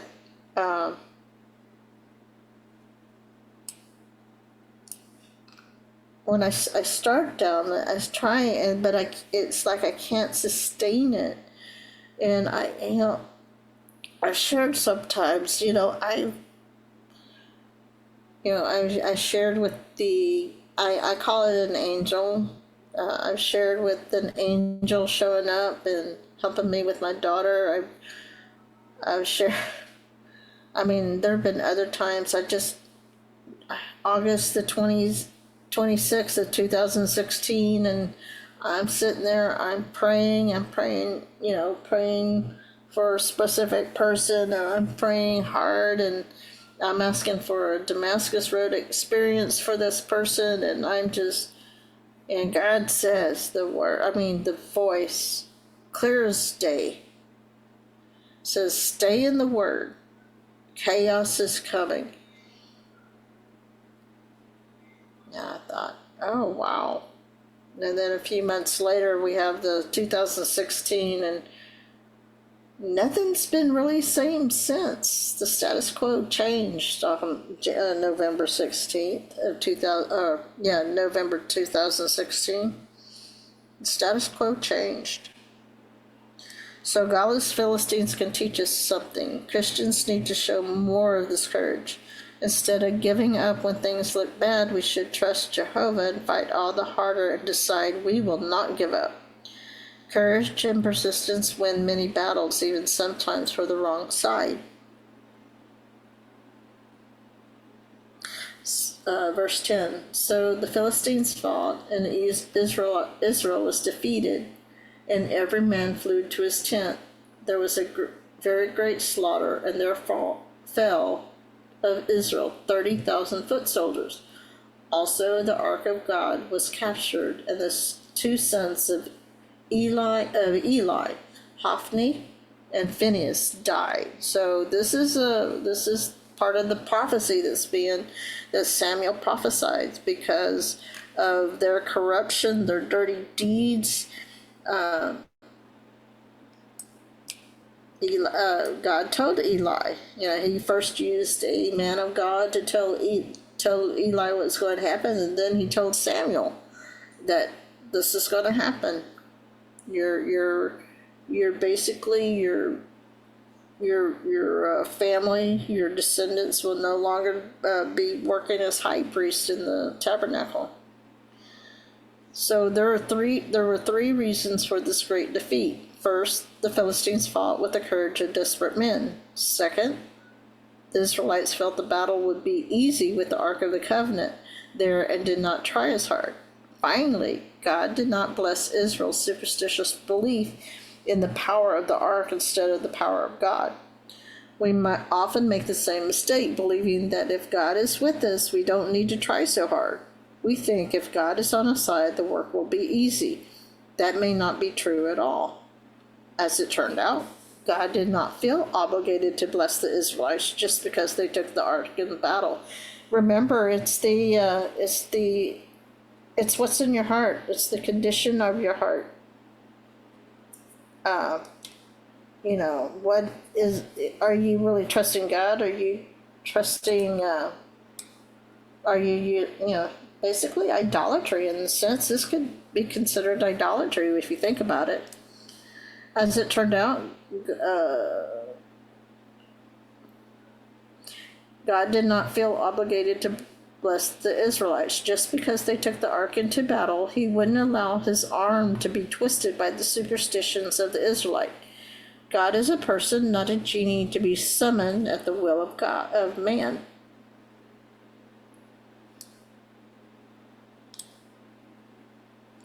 So not only did Israel lose, they lost far worse than they did before taking the ark into battle. They lost. The loss which prompted them to take the ark resulted in the death of about 4,000 men in Israel. Let's see. And 1 Samuel 4:2 says, "Then the Philistines put themselves in battle array against Israel, and when they joined battle, Israel was defeated by the Philistines, who killed about 4,000 men of the army in the field." So with the ark, more than 7 times as many men of Israel were killed. So in the late 1970s, a 5-line inscription was found on a grain silo in the ruins of Isbet Sartay, which deciphered it was found to contain a Philistine account of this battle, the capture of the ark, and even specifically mentioning the priest Hophni. This is the earliest known extra biblical reference to an Old Testament event. So here you go. You got secular, again, you have secular proof that the Bible is true.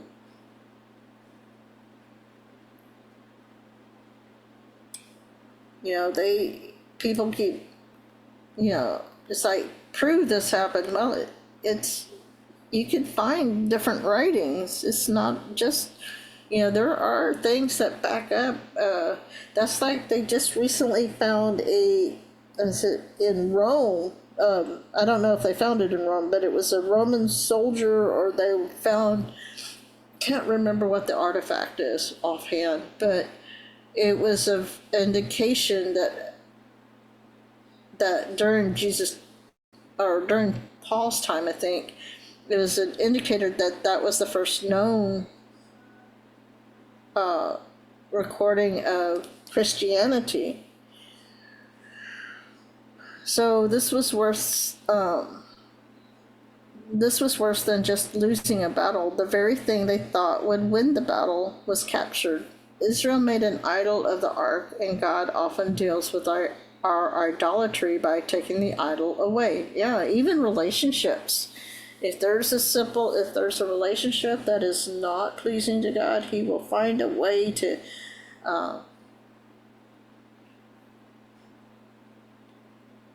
that is if you are if God God disciplines his children. So it's like I said, if there's not a struggle going on, you might want to think about it, because Bigger Face is going to put up all sorts of, when you are effective for God, there's 1 or 2 things happen. Bigger Face will put up such a fight, or the stronger you stand, eventually he'll not bother with you anymore, just because he knows he can't get anywhere with you. But that struggle, that battle, takes a while.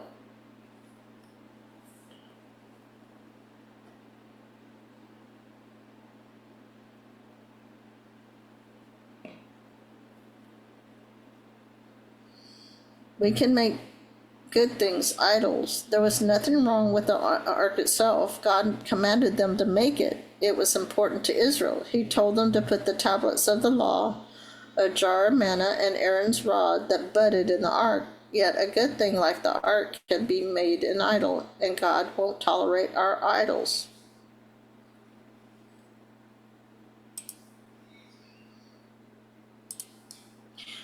But the God of the ark was still on the throne in heaven and guiding these circumstances for his glory.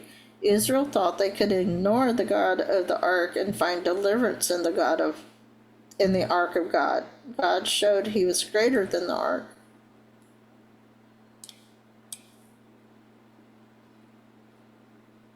So the priests who were supposed to supervise the ark were killed in the battle.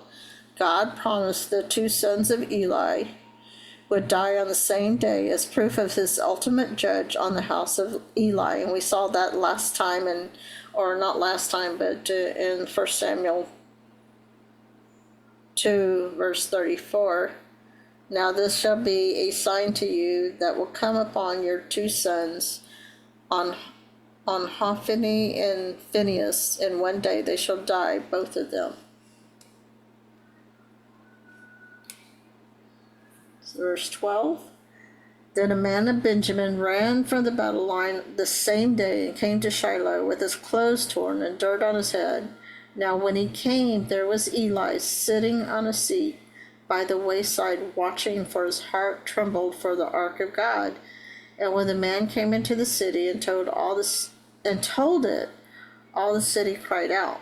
When Eli heard the noise of the outcry, he said, "What does the sound of this tumult mean?"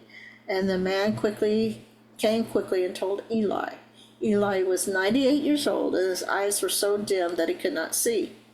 Then the man said to Eli, "I am he came from the battle, and I fled today from the battle line." And he said, "What happened, my son?" So the messenger answered and said, "Israel has fled before the Philistines, and there has been a great slaughter among the people. Also your two sons, Hophni and Phinehas, are dead, and the ark of God has been captured." Then it happened, when he made mention of the ark of God, that Eli fell off the seat backwards on the side of the gate, and his neck was broken, and he died. For the man was old and heavy, and he had judged Israel 40 years.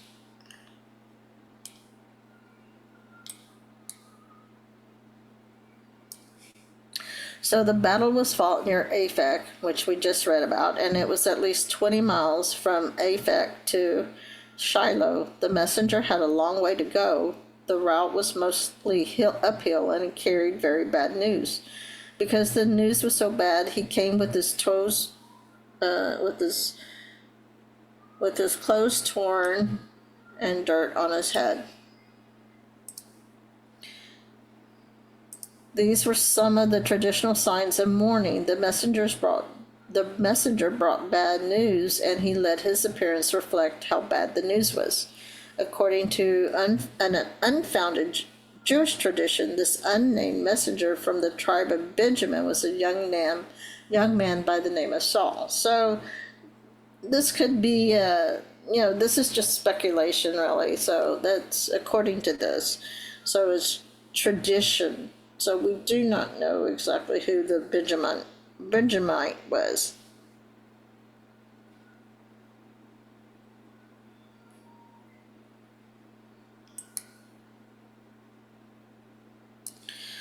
So Eli was anxiously waited back at the tabernacle for the news of the battle. Eli was rightly more concerned about the fate of the ark than the fate of his sons.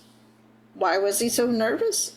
Eli knew that he had let the ark go on an unwise, superstitious errand, and his conscience made him fear it would end in disaster. I would say that's speculation, but it's probably a good theory. And because after all, God did give him a warning, and he let him know what was going to happen.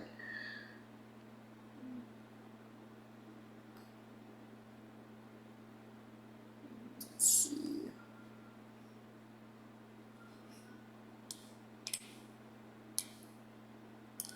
So Eli fell over and died at the news of the ark.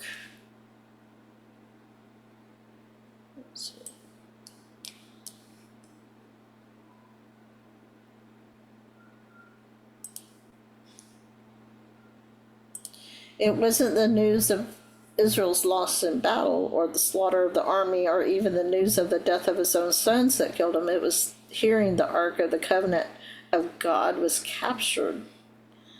So commentator, trap. I can't remember his first name, but a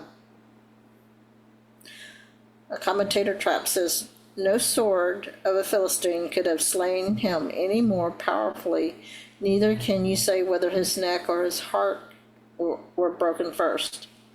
So God promised that Eli's 2 sons would die on the same day as a sign of judgment on the house of Eli. And we've already talked about 1 Samuel 2:34. God did not announce that Eli would also die the same day. God tells us much in prophecy, but not everything. Some things are only seen in their fullness after all is fulfilled. So according to other passages, after the Philistines defeated the Israelite army, they went on to destroy the city of Shiloh itself. We see that in Psalm 78, verses 60 through 64, which says, so that he forsook the tabernacle of Shiloh, the tent he had placed among men, and he delivered his strength into captivity, and his glory into the enemy's hands. He also gave his people over to the sword, and was furious with his inheritance. The fire consumed their young men, and their maidens were not given in marriage. Their priests fell by the sword, and their widows made no lamentation. Jeremiah 7:12 says, but go now to my place which was in Shiloh, where I set my name at the first, and see what I did to it because of the wickedness of my people Israel. And then again in Jeremiah 26:9 says, why have you prophesied in the name of Jehovah, saying, this house shall be like Shiloh, and this city shall be desolate without an inhabitant? And all the people were gathered against Jeremiah in the house of Jehovah.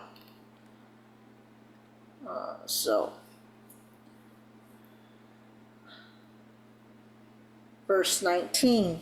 Now his daughter-in-law, Phinehas' wife, was with child, due to be delivered, and when she heard the news that the ark of Elohim, or Adonai, was captured, and her father-in-law and her husband were dead, she bowed herself and gave birth, for labor pains came upon her. And about the time of her death, the women who stood by her said to her, do not fear, for you have borne a son. But she did not answer, nor did she regard it.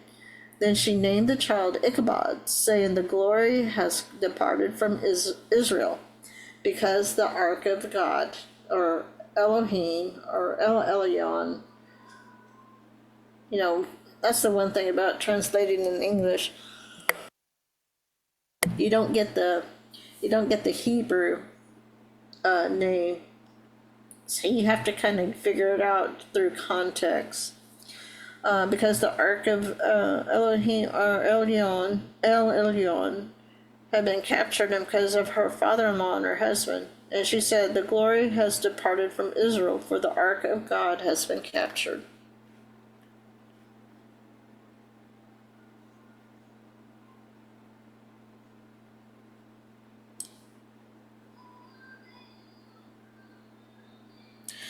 So poor wife of Phinehas, pregnant, she heard the death of her husband, her brother-in-law, her father-in-law, a slaughter among the soldiers of Israel, a lost battle, and the capture of the Ark of the Covenant, all in one day. The anguish was too great, and the labor pains came upon her.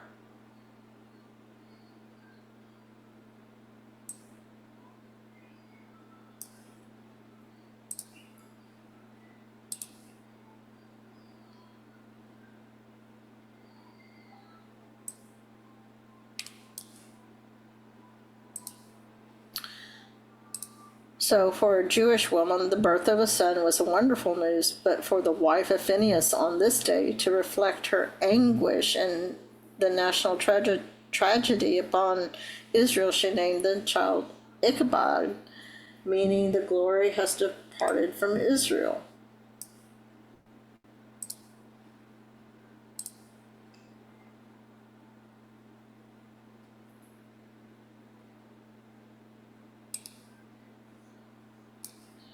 Her grief was so great it overcame her maternal joy at the birth of her son.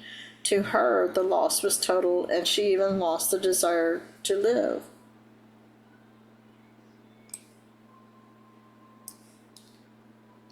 So the glory of God, displayed by the Ark of the Covenant, had departed from Israel. The Philistines now held it. Commentator Ellison says the glory of God had departed in one sense, but the glory left when Israel stopped repenting and trusting God and started superstitiously trusting in the ark itself. The glory of God had indeed departed, but not because of the ark of God had been captured. The ark had been captured because the glory had already departed. So how could God allow something so terrible to happen? Firstly, he allowed it it was a righteous judgment upon Israel as a nation and the family of Eli. They simply received what they deserved. Secondly, God allowed it as a correction to the nation, so they would not trust in the ark of God instead of trusting in the God of the ark. Finally, although it seemed so terrible to man, was it all terrible to God? At that moment, did God wring his hands in heaven, worried about how things would turn out? Worried about his reputation? Worried about the Philistines and their gods? Look at it this way. The glory had not departed at all. Instead, God was just beginning to show his glory. Many circumstances that we regard as calamity, God uses in a marvelous way to glorify himself. Israel was right to be sad at the loss of life in the ark of that day, but they should have been confident knowing God was well able to take care of himself. Yeah, and there's I can't remember the scripture, but he brings beauty out of the ashes. And, when I try to pray for God's glory, to God's will,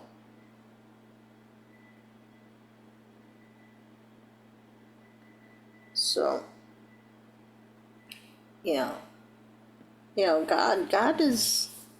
God will get your attention, and when he wants your attention, he will do it one way or the other. And, we can't keep going doing what we want to do whenever we want to all the time, without consequences. When I substituted with kids, I used to try to get them to understand their benefits of, being obedient. And of course, now that I'm older, there are times when, depending on the situation, if it's counter to what God says, that's like this, that Episcopalian, whatever you want to call her, God is exposing the evil out of the churches or not the places of worship.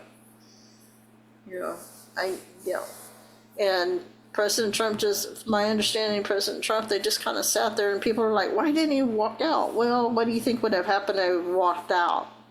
People, he would have been vilified. So I think he got his point across better by sitting there, because people are understanding just how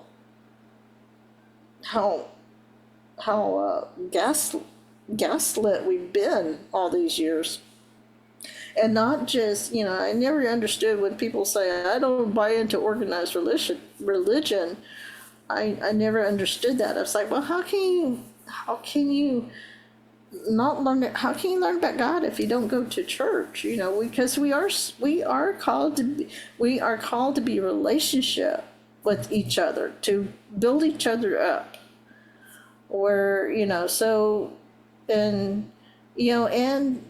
Correction. If we're doing something that is counter to what God says is good or righteous, we need to be willing to be accountable, but we also need to be able to let other people know and say, did God tell you this is okay? Or what does the Bible say about this? It's like if somebody comes up to you and asking you a question, well, what does God say? What does God say about this? So, thus, as God was no loser by this event, so the Philistines were no gainers by it, and Israel, all things considered, received more good than hurt by it, as we shall see. And that is a quote by Timothy Poole. Okay, so let me reset here. Oops, sorry, I know I'm scrolling my mouse. But I like that, I kind of like the thing, so I gotta reset, and so we're gonna do chapter 5.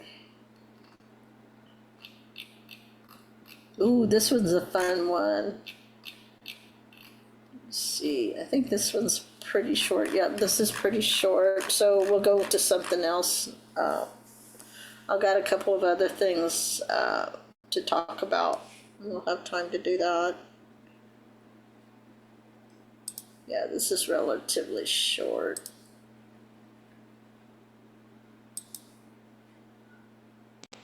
Let's see. Okay. So this is chapter 5, verse 1. Then the Philistines took the ark of El Elyon and brought it from Ebenezer to Ashdod. Then when the Philistines took the ark of, I won't call him Adonai, they brought it into the house of Dagon and set it by Dagon. And when the people of Ashdod rose early in the morning, there was Dagon fallen on its face to the earth before the ark of Jehovah. So they took Dagon and set it in its place again. And when they arose early the next morning, there was Dagon fallen on its face to the ground before the ark of Jehovah. The head of Dagon and both the palms of its hands were broken off on the threshold. Only Dagon's torso was left of it.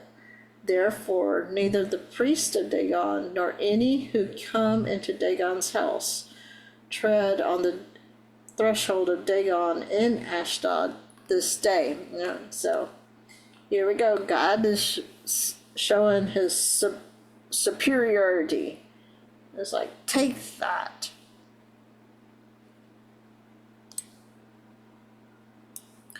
So no doubt the Philistines were jubilant and confident in the superiority of their God over the God of Israel.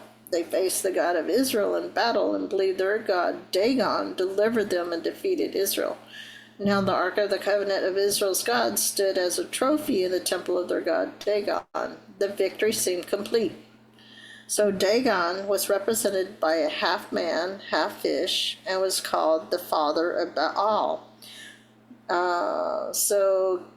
Commentators Keel, K as in kicker, E as in elephant, I as in iguana, and L as in lion, and Delitzed, D as in dog, E as in elephant, L as in lion, I as in iguana, T as in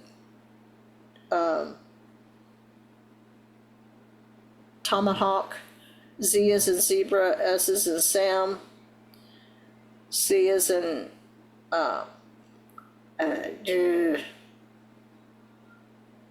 can't think of the C word,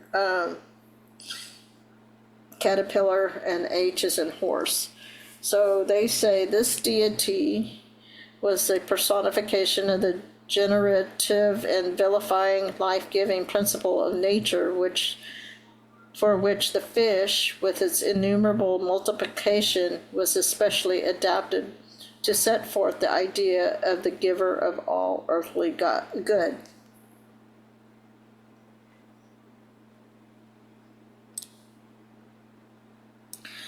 Had the glory of God departed? Not at all. God was more than able to glorify himself among the Philistines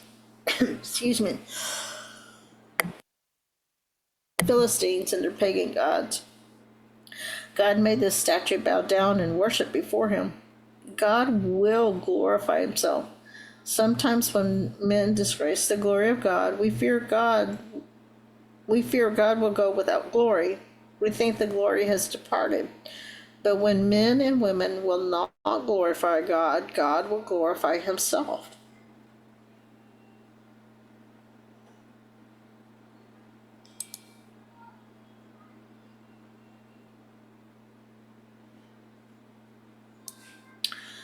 So imagine the horror of the Philistine priests when they entered the temple of Dagon the next morning. They not only saw their god bowing down before Jehovah, they also saw the broken image. It was hard to account for such an accident 2 days in a row, and for the broken head and hands of Dagon. After seeing the superiority of the God of Israel, these Philistine priests had no choice. They could turn from their weak, inferior god Dagon and begin serving the mighty superior Jehovah of Israel, or they could make a religious tradition instead. They chose the religious tradition.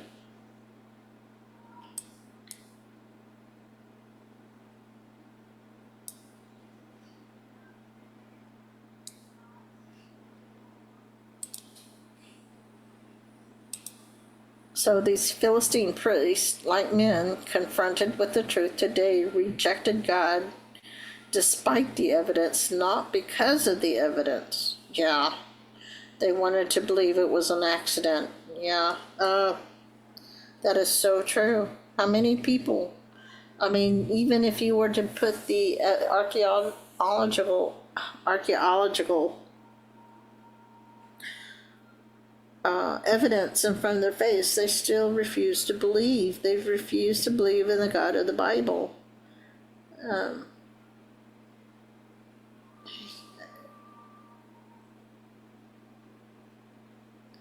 How could they believe something so ridiculous? Because worshiping Jehovah instead of Dagon meant a huge change in thinking and behavior. Well, it's like I was telling Chris earlier. You think about it, or was it Chris or y'all? This is what happens when you don't get a lot of sleep. The first, why do people fight against having the Ten Commandments and the schools we were if you go back and look at the founding fathers, the Constitution, the Magna Carta, if you go back and look at when the Pilgrims came to be, they gave praise to their creator. In fact, when the Pilgrims got off the Mayflower, they said a prayer. Why are people so afraid of the Ten Commandments?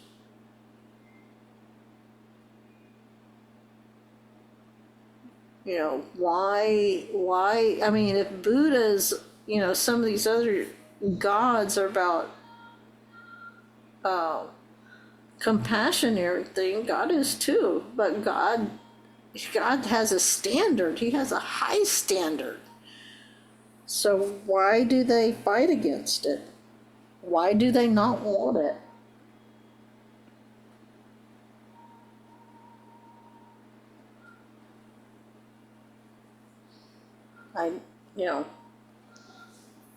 It's hard to understand. So it was easier when they took Dagon and set it in its place again. Setting Dagon up and gluing him together is easier than changing your life and your thinking.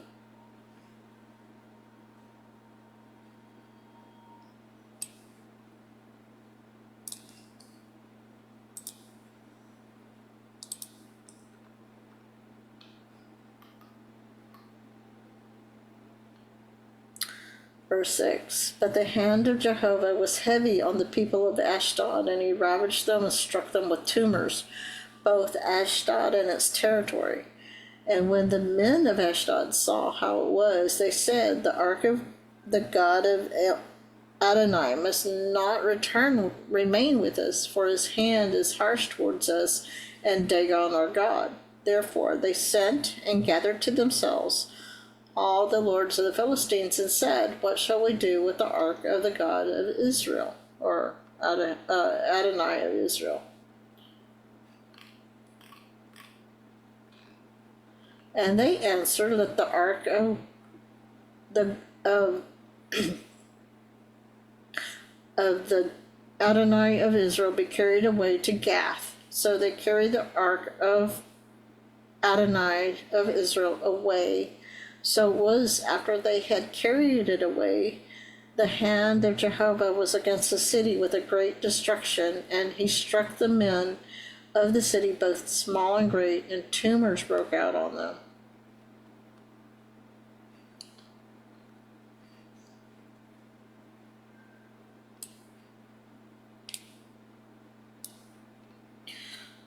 They would not listen when God struck down their statue of Dagon. They just set it up again. When we close our ears to God, he often finds another way to speak to us. We may not like the second way.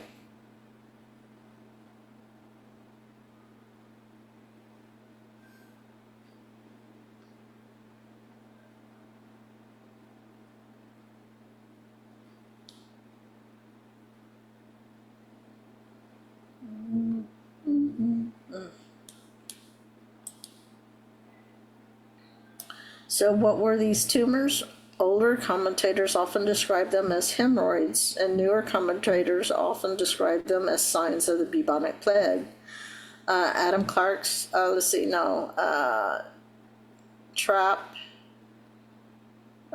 commentator Trapp, hold on a moment, there's three of them here. Keel and Delitzsch, according to the rabbin's swelling of the anus. Commentator Trapp says, beating Dagon upon his own dunghill and smiting his worshippers with their hinder parts, paying their posteriors as men used to deal with puny boys.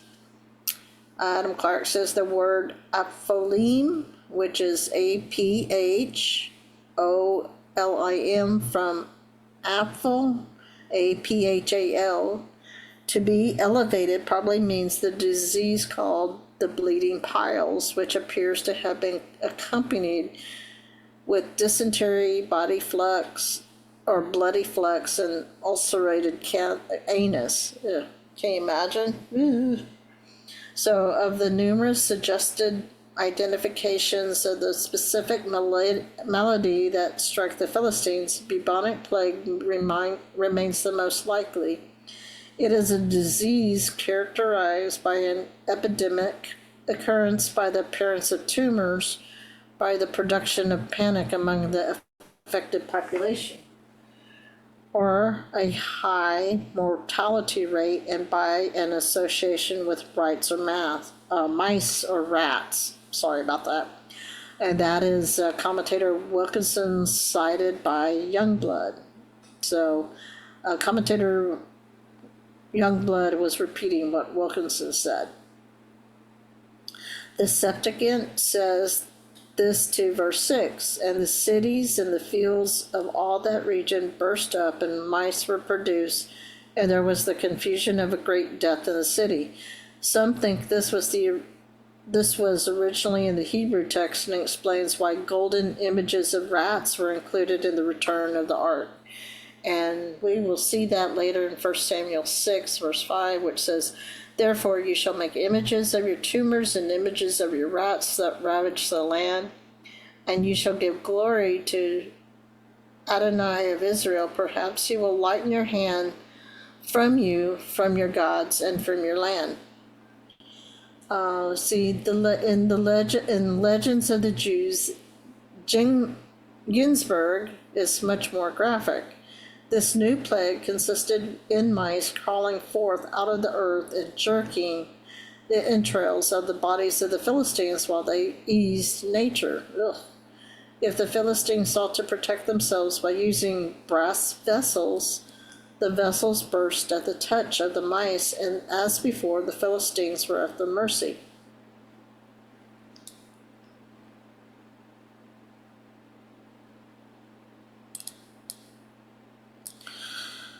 Instead of submitting to the God of Israel, they decided to get rid of him. Yeah, we can't get rid of God. We can do things to push him away, but even the best of those attempts are temporary. We must all face God and stand before him one day. Exactly, one day we're all going to be facing God, and we will kneel before him, and we will give an accounting to our lives. You know, let's see, Philippians 2:5. Every knee shall bow, every tongue confess that Jesus Christ is Lord.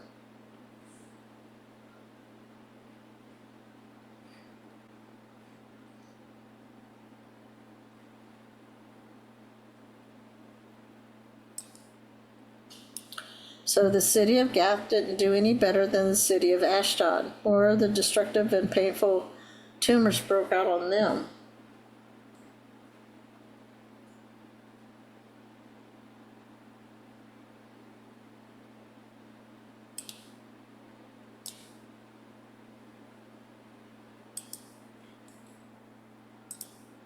Let's see. It's still from time. I don't know whether to keep going or not. Verse 10, therefore they sent the ark of Jehovah, or Adonai, to Ekron. So it was, as the ark of Adonai came to Ekron, that the Ekronites cried out, saying, they have brought the ark of Adonai of Israel to us, to kill us and our people. So they sent and gathered together all the lords of the Philistines, and said, send away the ark of Adonai of Israel, and let it go back to its own place, so it does not kill us and our people. For there was a deadly destruction among all the city. The hand of Adonai was very heavy there, and the men who did not die were stricken with tumors, and the cry of the city went up to heaven. Let's see. Come on. So, First Samuel, let's see, because, let's see, do we have time? I don't know. We might. So I don't know, I do have some other things, so I don't know whether to go ahead and, anyway.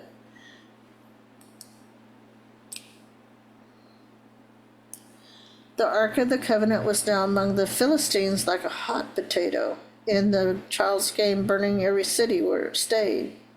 The Ekronites were not happy to see the Ark, but they still wouldn't submit to Jehovah Elohim of Israel.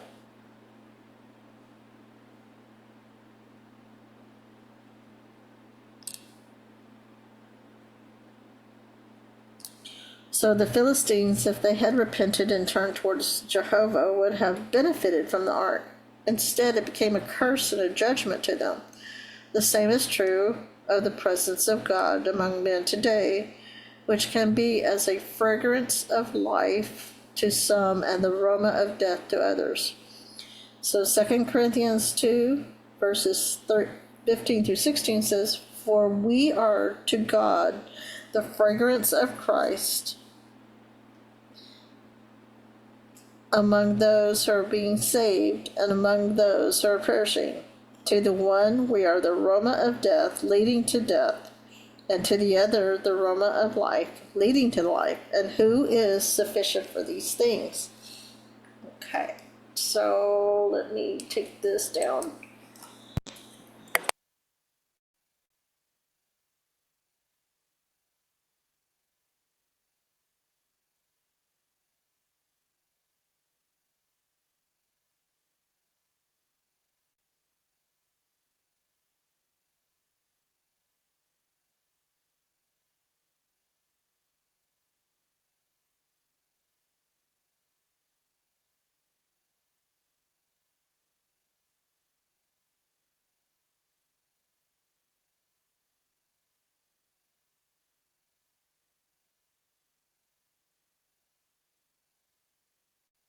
Okay, sorry about the timing out a little bit there. So that takes care of that. I'm going to stop it right there, I think. I could try to go ahead and do 1 Samuel 6, but I think I'm going to stop it just... I didn't want to do that. Just because...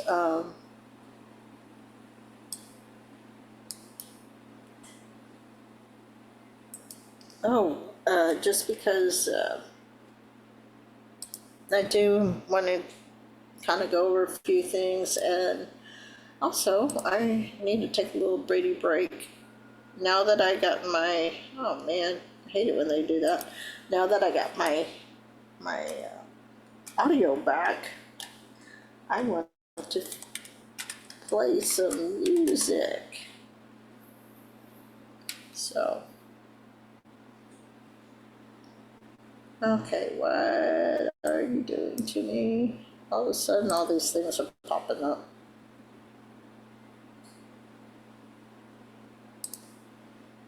Okay. Oh.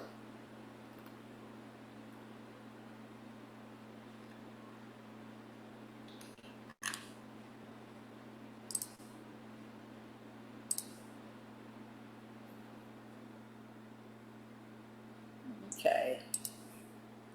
That's the reason why. That's what that did. So.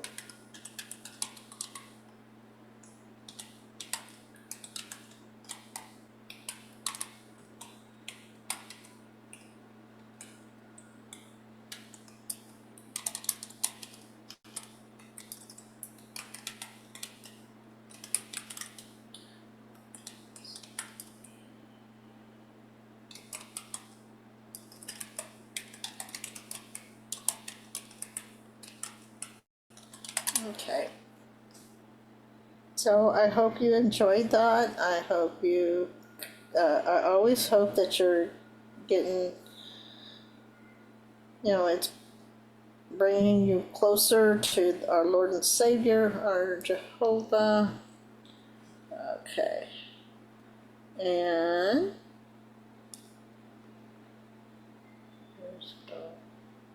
for some reason,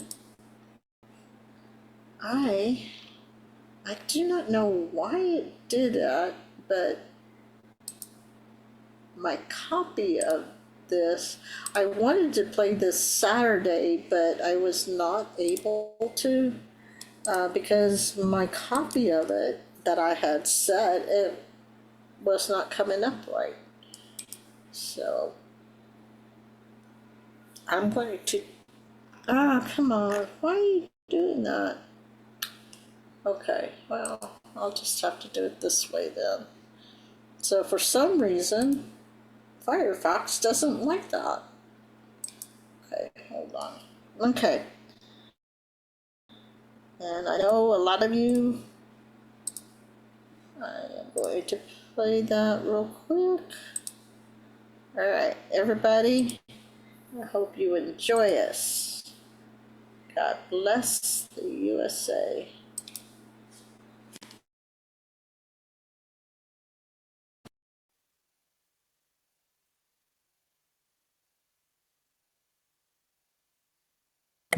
Well, hopefully. Come on.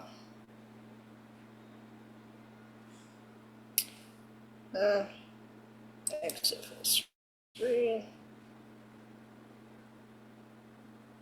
Let's see if I can get it. Okay.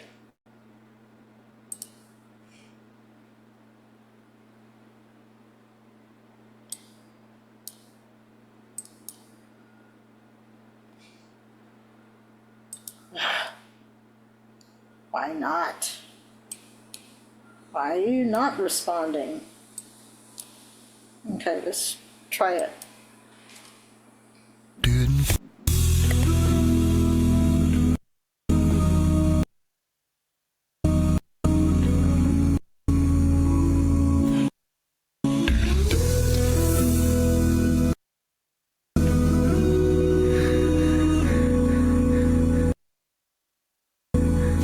If tomorrow all the things were gone, I'd work for all my life, and I had to start again with just my children and my wife. I thank my lucky stars to be living here today, where the the flag still stands for freedom, and they can't take that away. And I'm proud to be an American, where at least I know I'm free. And I won't forget the men who died, who gave that right to me. And I gladly stand up next to you and defend her still today. 'Cause there ain't no doubt I love this land. God bless the USA. God bless the USA.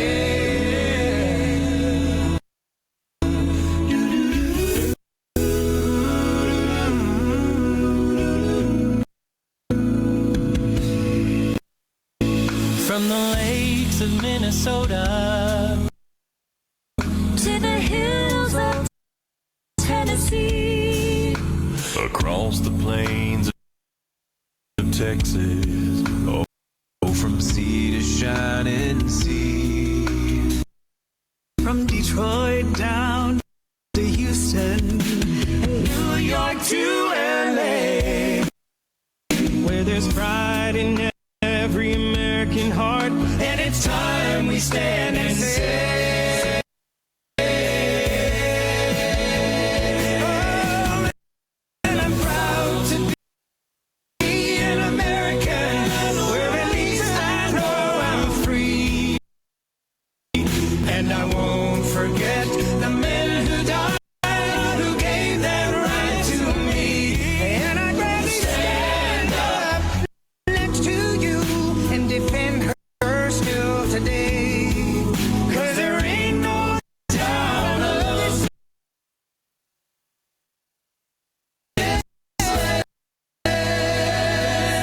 God bless the USA. Well, I guess I'm not gonna get to play that after all. That's really irritating me.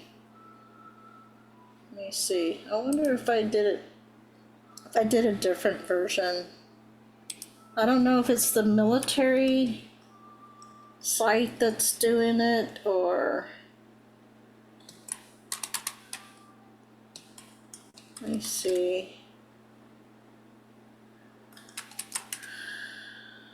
Because it could be something else. Let me see.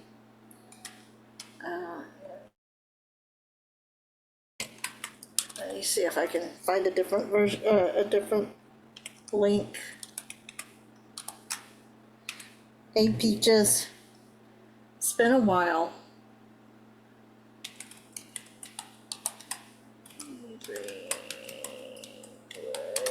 I can't.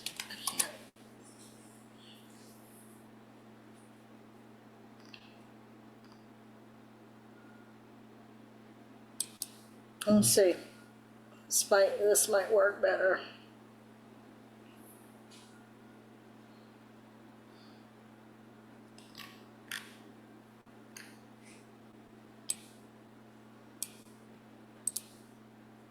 Okay, let's try this. Let's see if it's better. I hope it is. Okay.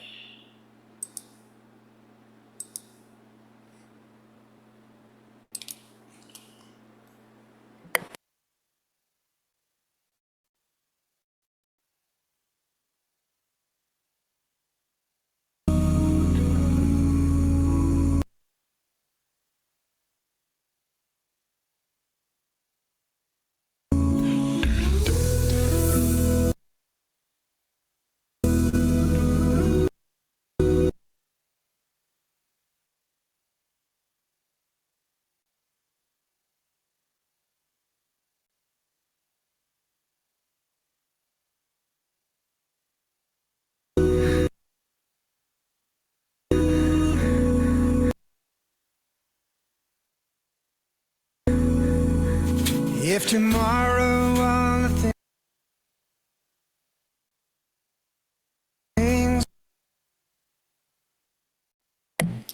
Now I'm probably going to need to take down my Telegram, but I had my Telegram up because I guess I can try that first. Let's try this first, and then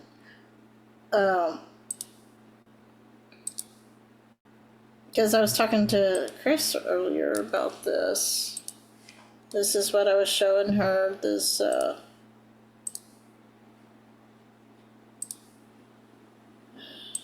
so if you can see, this is Eric Trump. Let's see, can I? Well, let's see. And you see what Eric Trump is doing? You see looks like the tip of the spear, which is a military term, actually. Oh, come on. There we go. See?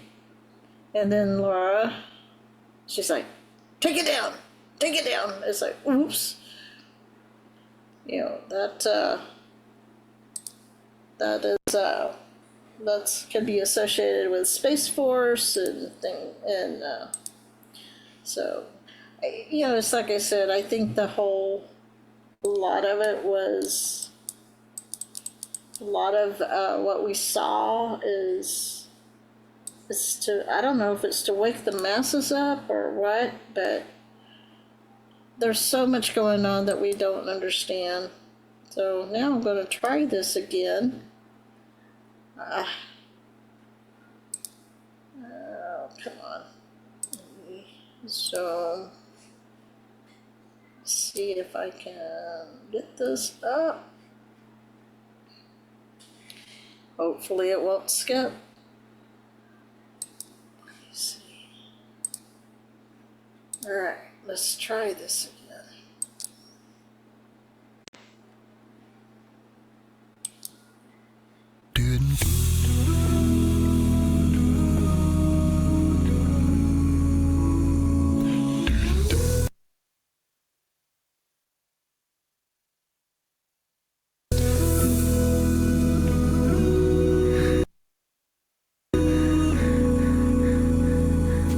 If tomorrow all the things were gone, I'd work for all my...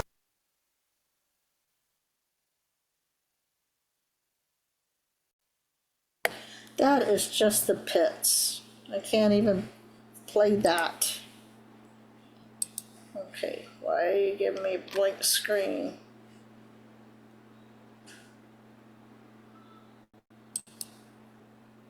Okay. Well, that's not gonna happen. So, let me move it on. We still got about 30 minutes.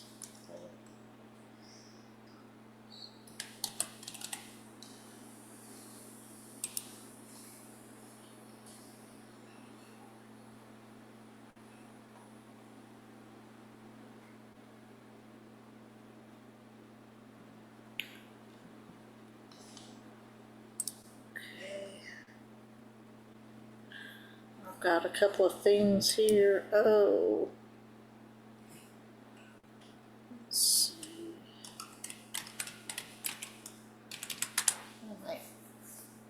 Maybe I could play some other music.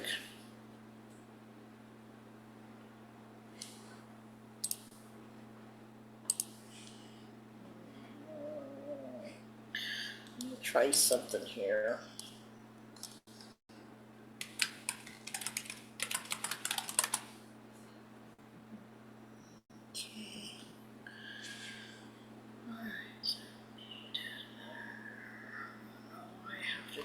Two Zoom meetings and stuff.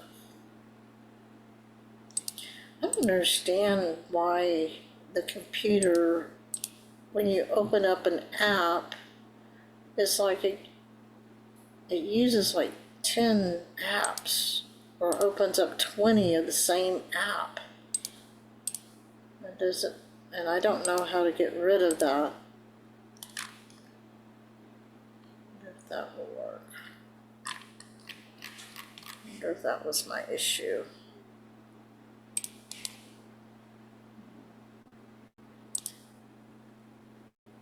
Let's see, maybe that will, wonder if that will fix it.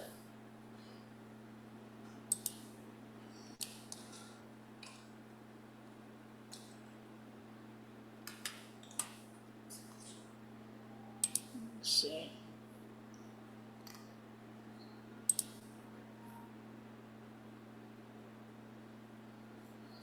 So how is chat? Are y'all doing all right out there?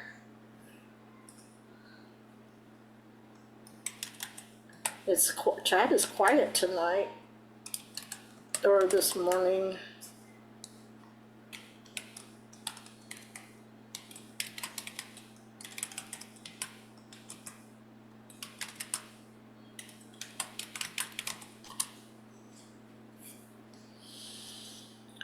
Everybody just hang in there. We're gonna get it. Hopefully. Alright, let's try this again. Hopefully that helped. And we'll see.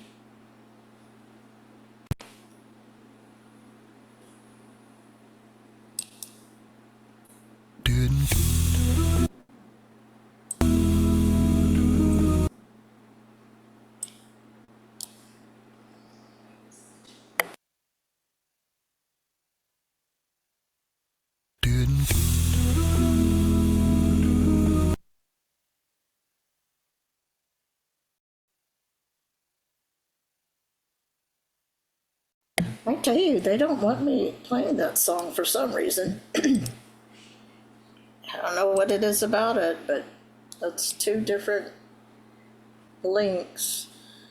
And they skip. So I don't know if it's my computer or something else that's causing that. Let's see if we can go to something else then.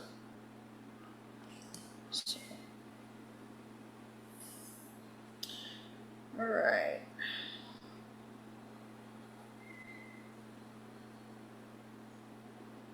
Let's see. Oh, wait a minute. Let me try something real quick. I had something and now I can't.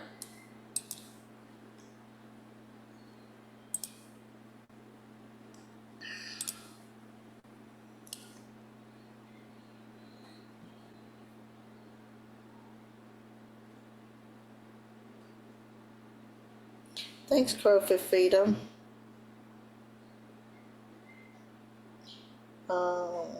Yeah, I know, it's 1:34 my time. It's, I appreciate those that sit there and hang out with me this early in the morning. And I want to thank those that have actually helped me. When I had a need, and hopefully one day, I hope to one day I can repay everybody who has helped me. Let's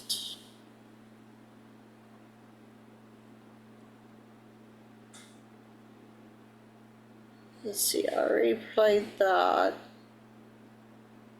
We were talking about these lawsuits.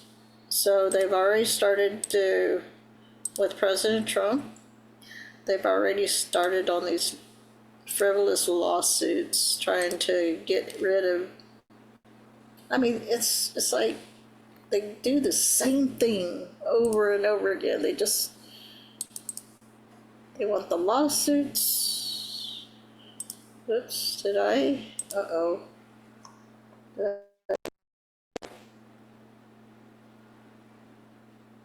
Yeah, I didn't even get that much sleep. I come home and I got family. Let's see. No, I don't want to do that. Daily caller. So the oh, good grief. So this came out on the 20th. Oh, the Daily Caller. An organization critical of President-elect. They still call him President-elect. This was after. That's crazy. So it must have been written beforehand, before the inauguration.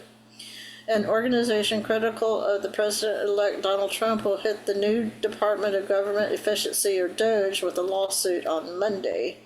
So national security counselors, a nonprofit, they're always nonprofits too, pretty much. A nonprofit public interest law firm will sue DOGE on Monday afternoon and allege that Elon Musk's cost-cutting advisory organization violates an existing law that sets rules for things like disclosure and hiring practice at executive branch advisory committees, the Daily Caller News Foundation confirmed. NSC has been highly critical of Trump and Musk in post-election post to Bluesky. Oh, well, we all know about Bluesky, right? We know that Bluesky is a Democratic platform, I guess you could call it, a social media platform popular among liberals, and even offered to provide free consultation for all feds facing the prospect of summary dismissal by Trump, including for people who worked with former Trump investigator Jack Smith. The statute that NSC plans to highlight in its lawsuit is the Federal Advisory Committee Act, or FACA, which became law in 1972. Specifically, the lawsuit alleged that DOGE meets the definition of a federal advisory committee and therefore must do things like keep minutes of meetings, have fair, balanced representation in their personnel, and submit a charter to Congress. DOGE does not appear to have followed these steps to date, according to the Washington Post, which first reported on the NSC lawsuit. This is not about sour grapes. Of course it's not. Oh no. He's not even sworn in according to this, and this is not people suing because they were not picked. Oh, wow. No, it's because you don't like anything that President Trump does that's going to put a monkey wrench in your agenda. This is people suing because nobody like them was picked. Nobody like them. And as a result, nobody will be in the room to make sure DOGE understands the critical perspectives they would provide, right? Yeah, are they willing to go through a screening process to see if they actually know how to balance a checkbook? And are they willing to do a screening to see if they have an accounting background? So NSC Executive Director Kel McClanahan said in a statement shared with the DCNF, nobody disputes that there is a huge amount of waste spending in the federal government. Our only concern is that DOGE, as it is currently constituted, lacks the expertise to understand how its recommendations will backfire if pushes federal workers out without understanding why they are in there in the first place. Well, we already know that over 50% of them up until today were working from home. And if they didn't go back to work, then they were going to be outed. Government work is not corporate work, and any recommendations made without that perspective is doomed to fail. Well, wait a minute. I have actually worked in a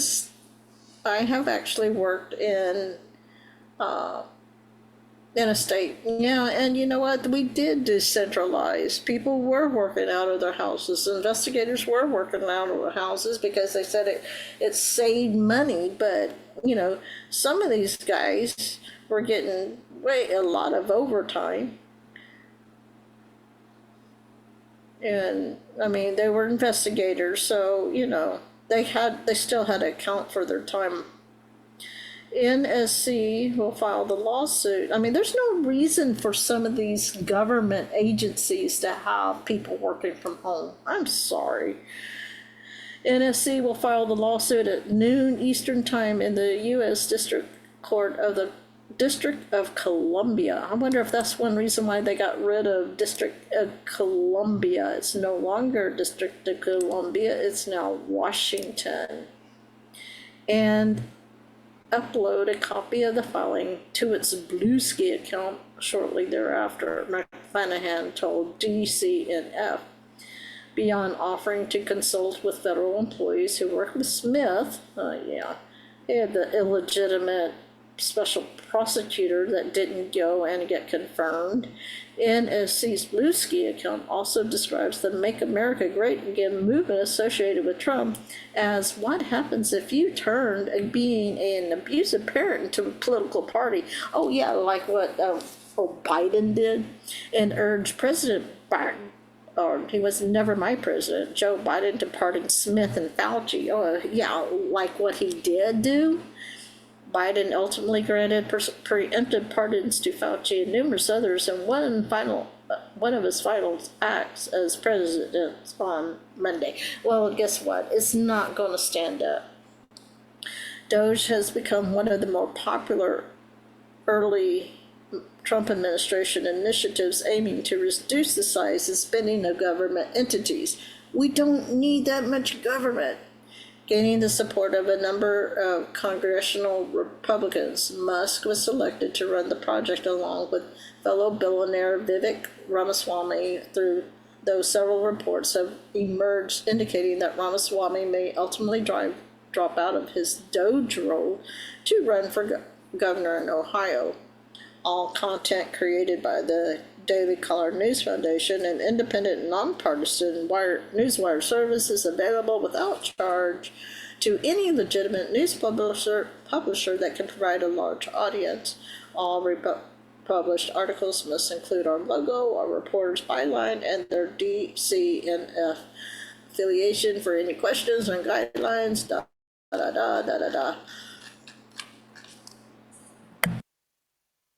Well, there you have it. It's by Daily Caller News, independent journal review. And I don't see who it was by.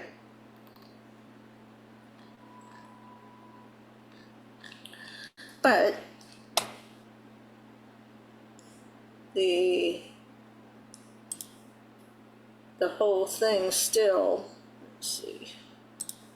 All right, I gotta take that down. The whole thing is still about, it's a bunch of bull. So one of the things I've been talking about for a while, yeah, that affirmative action, I remember affirmative action. Still got a few minutes. The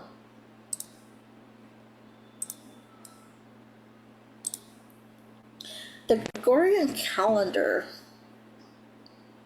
we're on this Gregorian calendar, and, and the Julian calendar is what we were originally.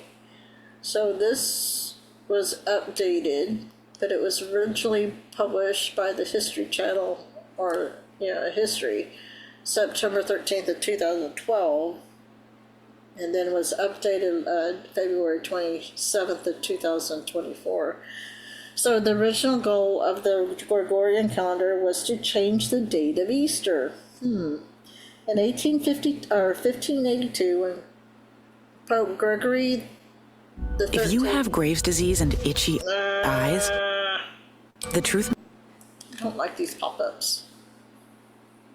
So in I still want to say 1852. In 1582, when Pope Gregory the 13th introduced his Gregorian calendar, Europe adhered to the Julian calendar, first implemented by Julius Caesar in 46 BC. Since the Roman emperor's system miscalculated the length of the solar year by 11 minutes, the calendar had since fallen out of sync with the season. Yeah, that's what they say. This concerned Gregory because it meant that Easter, traditionally observed on March the 21st, fell further away from spring equinox with each passing year. So, second, leap years don't really occur every 4 years in the Gregorian calendar. So the Julian calendar included an extra day in February every 4 years, but Aloysius Laelius the Italian scientist who developed the system Pope Gregory would unveil in 1582, realized that the addition of so many days made the calendar slightly too long. He devised a variation that adds leap days in years divisible by 4, unless the year is also divided by 100. If the year is also divided by 400, a leap day is addressed regardless. While this formula may sound confusing, it did resolve the lag created by Caesar's earlier scheme, almost.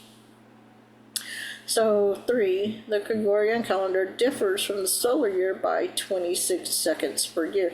I tell you what, I still think that they mess with the time, because unless it's just that the battery of my car is dying or something, I had to change my clock by minute, because it got to be that my clock in my car was running almost 10 minutes slower than the actual clock, and it was really making it really frustrating when I had to take my when I have to take my grandson to the school. Despite Lilius's, I don't know how to, ingenious methods for syncing the calendar with the seasons, the system is still off by 26 seconds. As a result, in the years since Gregory introduced his calendar in 1582, a discrepancy of several hours has risen. By the year 4909, the Gregorian calendar will be a full day ahead of the solar year. So, 4, some Protestants view the Gregorian calendar as a Catholic plot. Though Pope Gregory's papal bull reforming the calendar had no power beyond the Catholic Church, Catholic countries including Spain, Portugal, and Italy swiftly adopted the new system for their civil affairs. European Protestants, however, largely rejected the change because of its ties to the papacy, fearing it was an attempt to silence their movement. It wasn't until 1700 that Protestant Germany switched over, and England held out until 1752. Orthodox countries clung to the Julian calendar until even later, and their national churches have never embraced Gregory's reforms. Which reminds me, I know there was a one time, I can remember growing up, and the calendar would have both. It would have the Julian and the Gregory. There'd be like the date, and there would be, I can picture it. I can picture it in my mind. I know I'm not hallucinating or whatever. I know I'm not. I can picture it in my mind. 5, Britain's adaptation of the Gregorian calendar sparks riots and protests, maybe. So, according to some accounts, English citizens did not react kindly after an act of Parliament advanced the calendar overnight from September the 2nd to September 14th, 1752. Rioters supposedly took to the streets demanding that the government give us our 11 days. However, most historians now believe that these protests never occurred or were greatly exaggerated. On the other side of the Atlantic, meanwhile, Benjamin Franklin welcomed the change, writing, "It is pleasant for an old man to be able to go to bed on September 2nd and not have to get up until September 14th. So, 6, before the Gregorian calendar's adoption, the English New Year began on March the 25th, or Lady Day.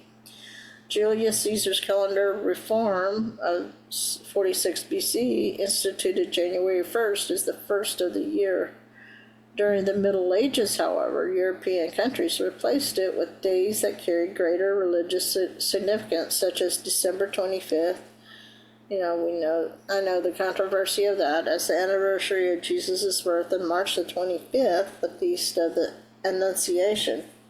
The latter known as Lady Day because it celebrates the Virgin Mary, marked the beginning of the year in Britain until January 1st of 1752.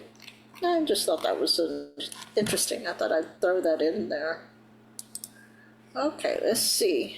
Let's see what we got here. So, whoops. Better take that share down. Let's see if we can find, I don't want to upgrade. Let's see if I can find something.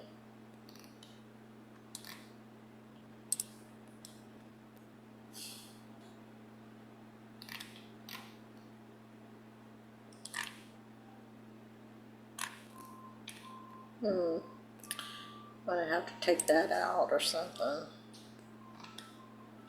So let's see if we can find something. Let's see.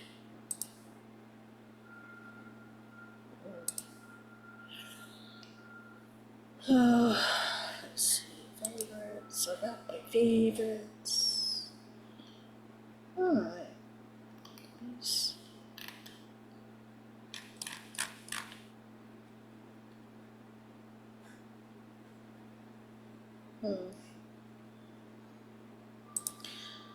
Okay.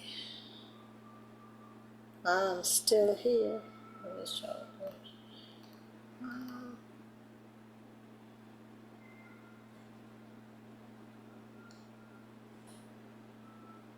Let's see, do I want to do liquid rocks? Well, I still, either one of those are liquid rocks.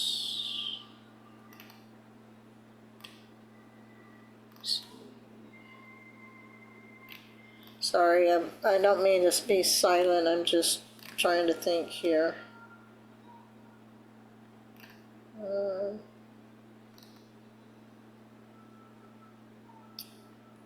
Oh goodness, I'm having a hard time thinking, having a hard time deciding what to play.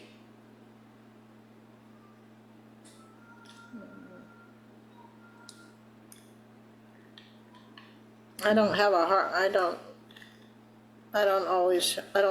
time, a whole lot of time to look for new things very often, so I end up playing the same things. But when you get your favorites, it's hard not to play the same things. Let's see. Alright, I'm just waiting for this to cycle through.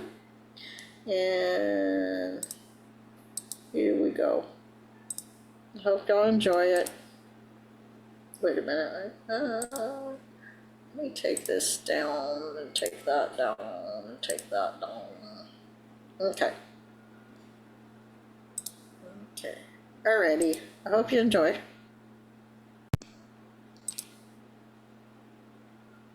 Hello.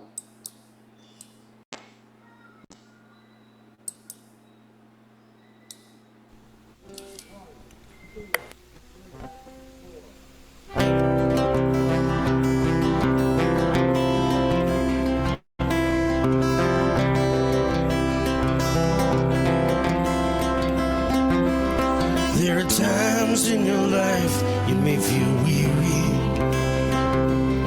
and the paths you have walked left you cold. Look to the stars for a light to guide your way, yet the road will only take you so far, and you can't run from the truth of who you are.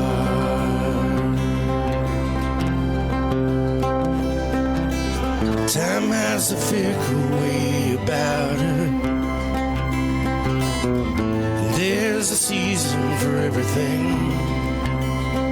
Sometimes you win or you lose, you're blessed or you're bruised. At times you cry, perhaps you'll sing. Then the still small voice calls you by name. I'll lift you high, higher than the mountains. I'll watch you shine, brighter than the sun. I love you deeper than any ocean in this world. I knew you before life had begun.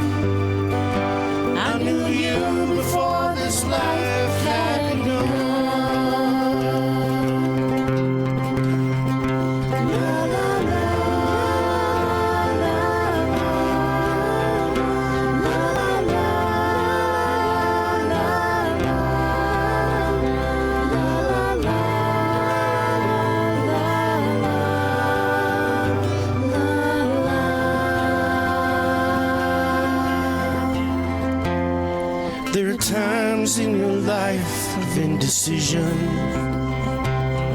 which path to take as you go. Some are smooth, some are hard, some are loving, some are scarred, but you only reap what you will sow.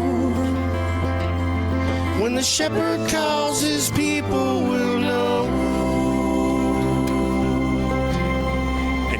I'll lift you high, higher than the mountains. I'll watch you shine, brighter than the sun. I'll love you deeper than any ocean in this world. I knew you before this life had begun. I'll lift you high, higher than the mountains. I'll watch you shine, brighter than the sun. I'll love you deeper than any ocean in this world. I knew you before life had begun. I knew you before this life had begun.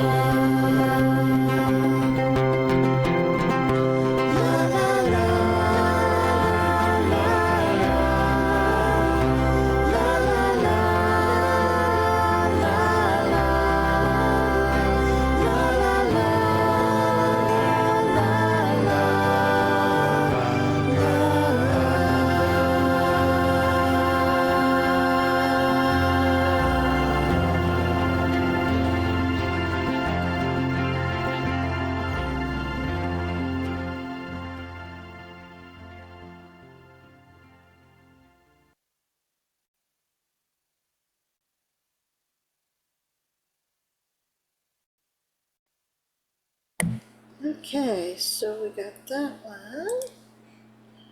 Oops. Oh my gosh.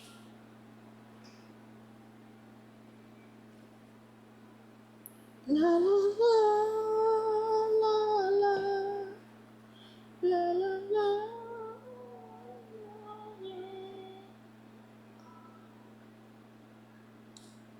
Let's see.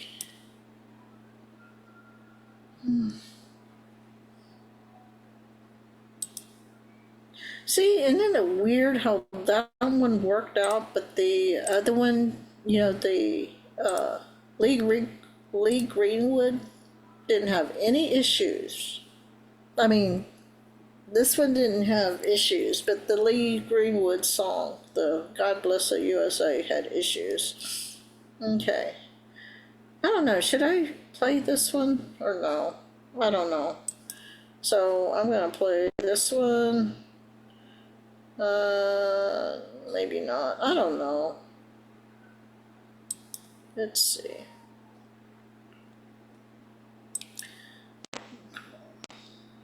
Okay.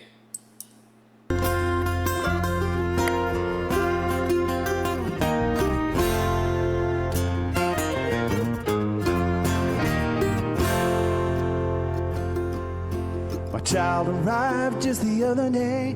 He came to the world in the usual way, but there were planes to catch, bills to pay. He learned to walk while I was away, and he was talking before I knew it. As he grew, he said, I'm gonna be like you, Dad. Yo, I'm gonna be like you. And the cat's in the cradle and the silver spoon. Little boy blue and the man at the moon. When you're coming home, Dad, I don't know when. We'll get together then. You'll have a good time then.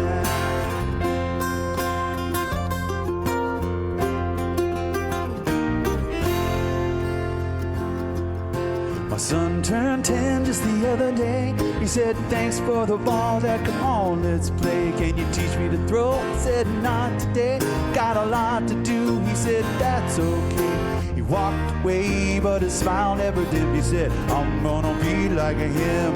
Yeah, you know I'm gonna be like him. And the cat's in the cradle and the silver spoon. The little boy blue and the man at the moon. When you're coming home, Dad, I don't know when, but we'll get together then. You'll have a good time.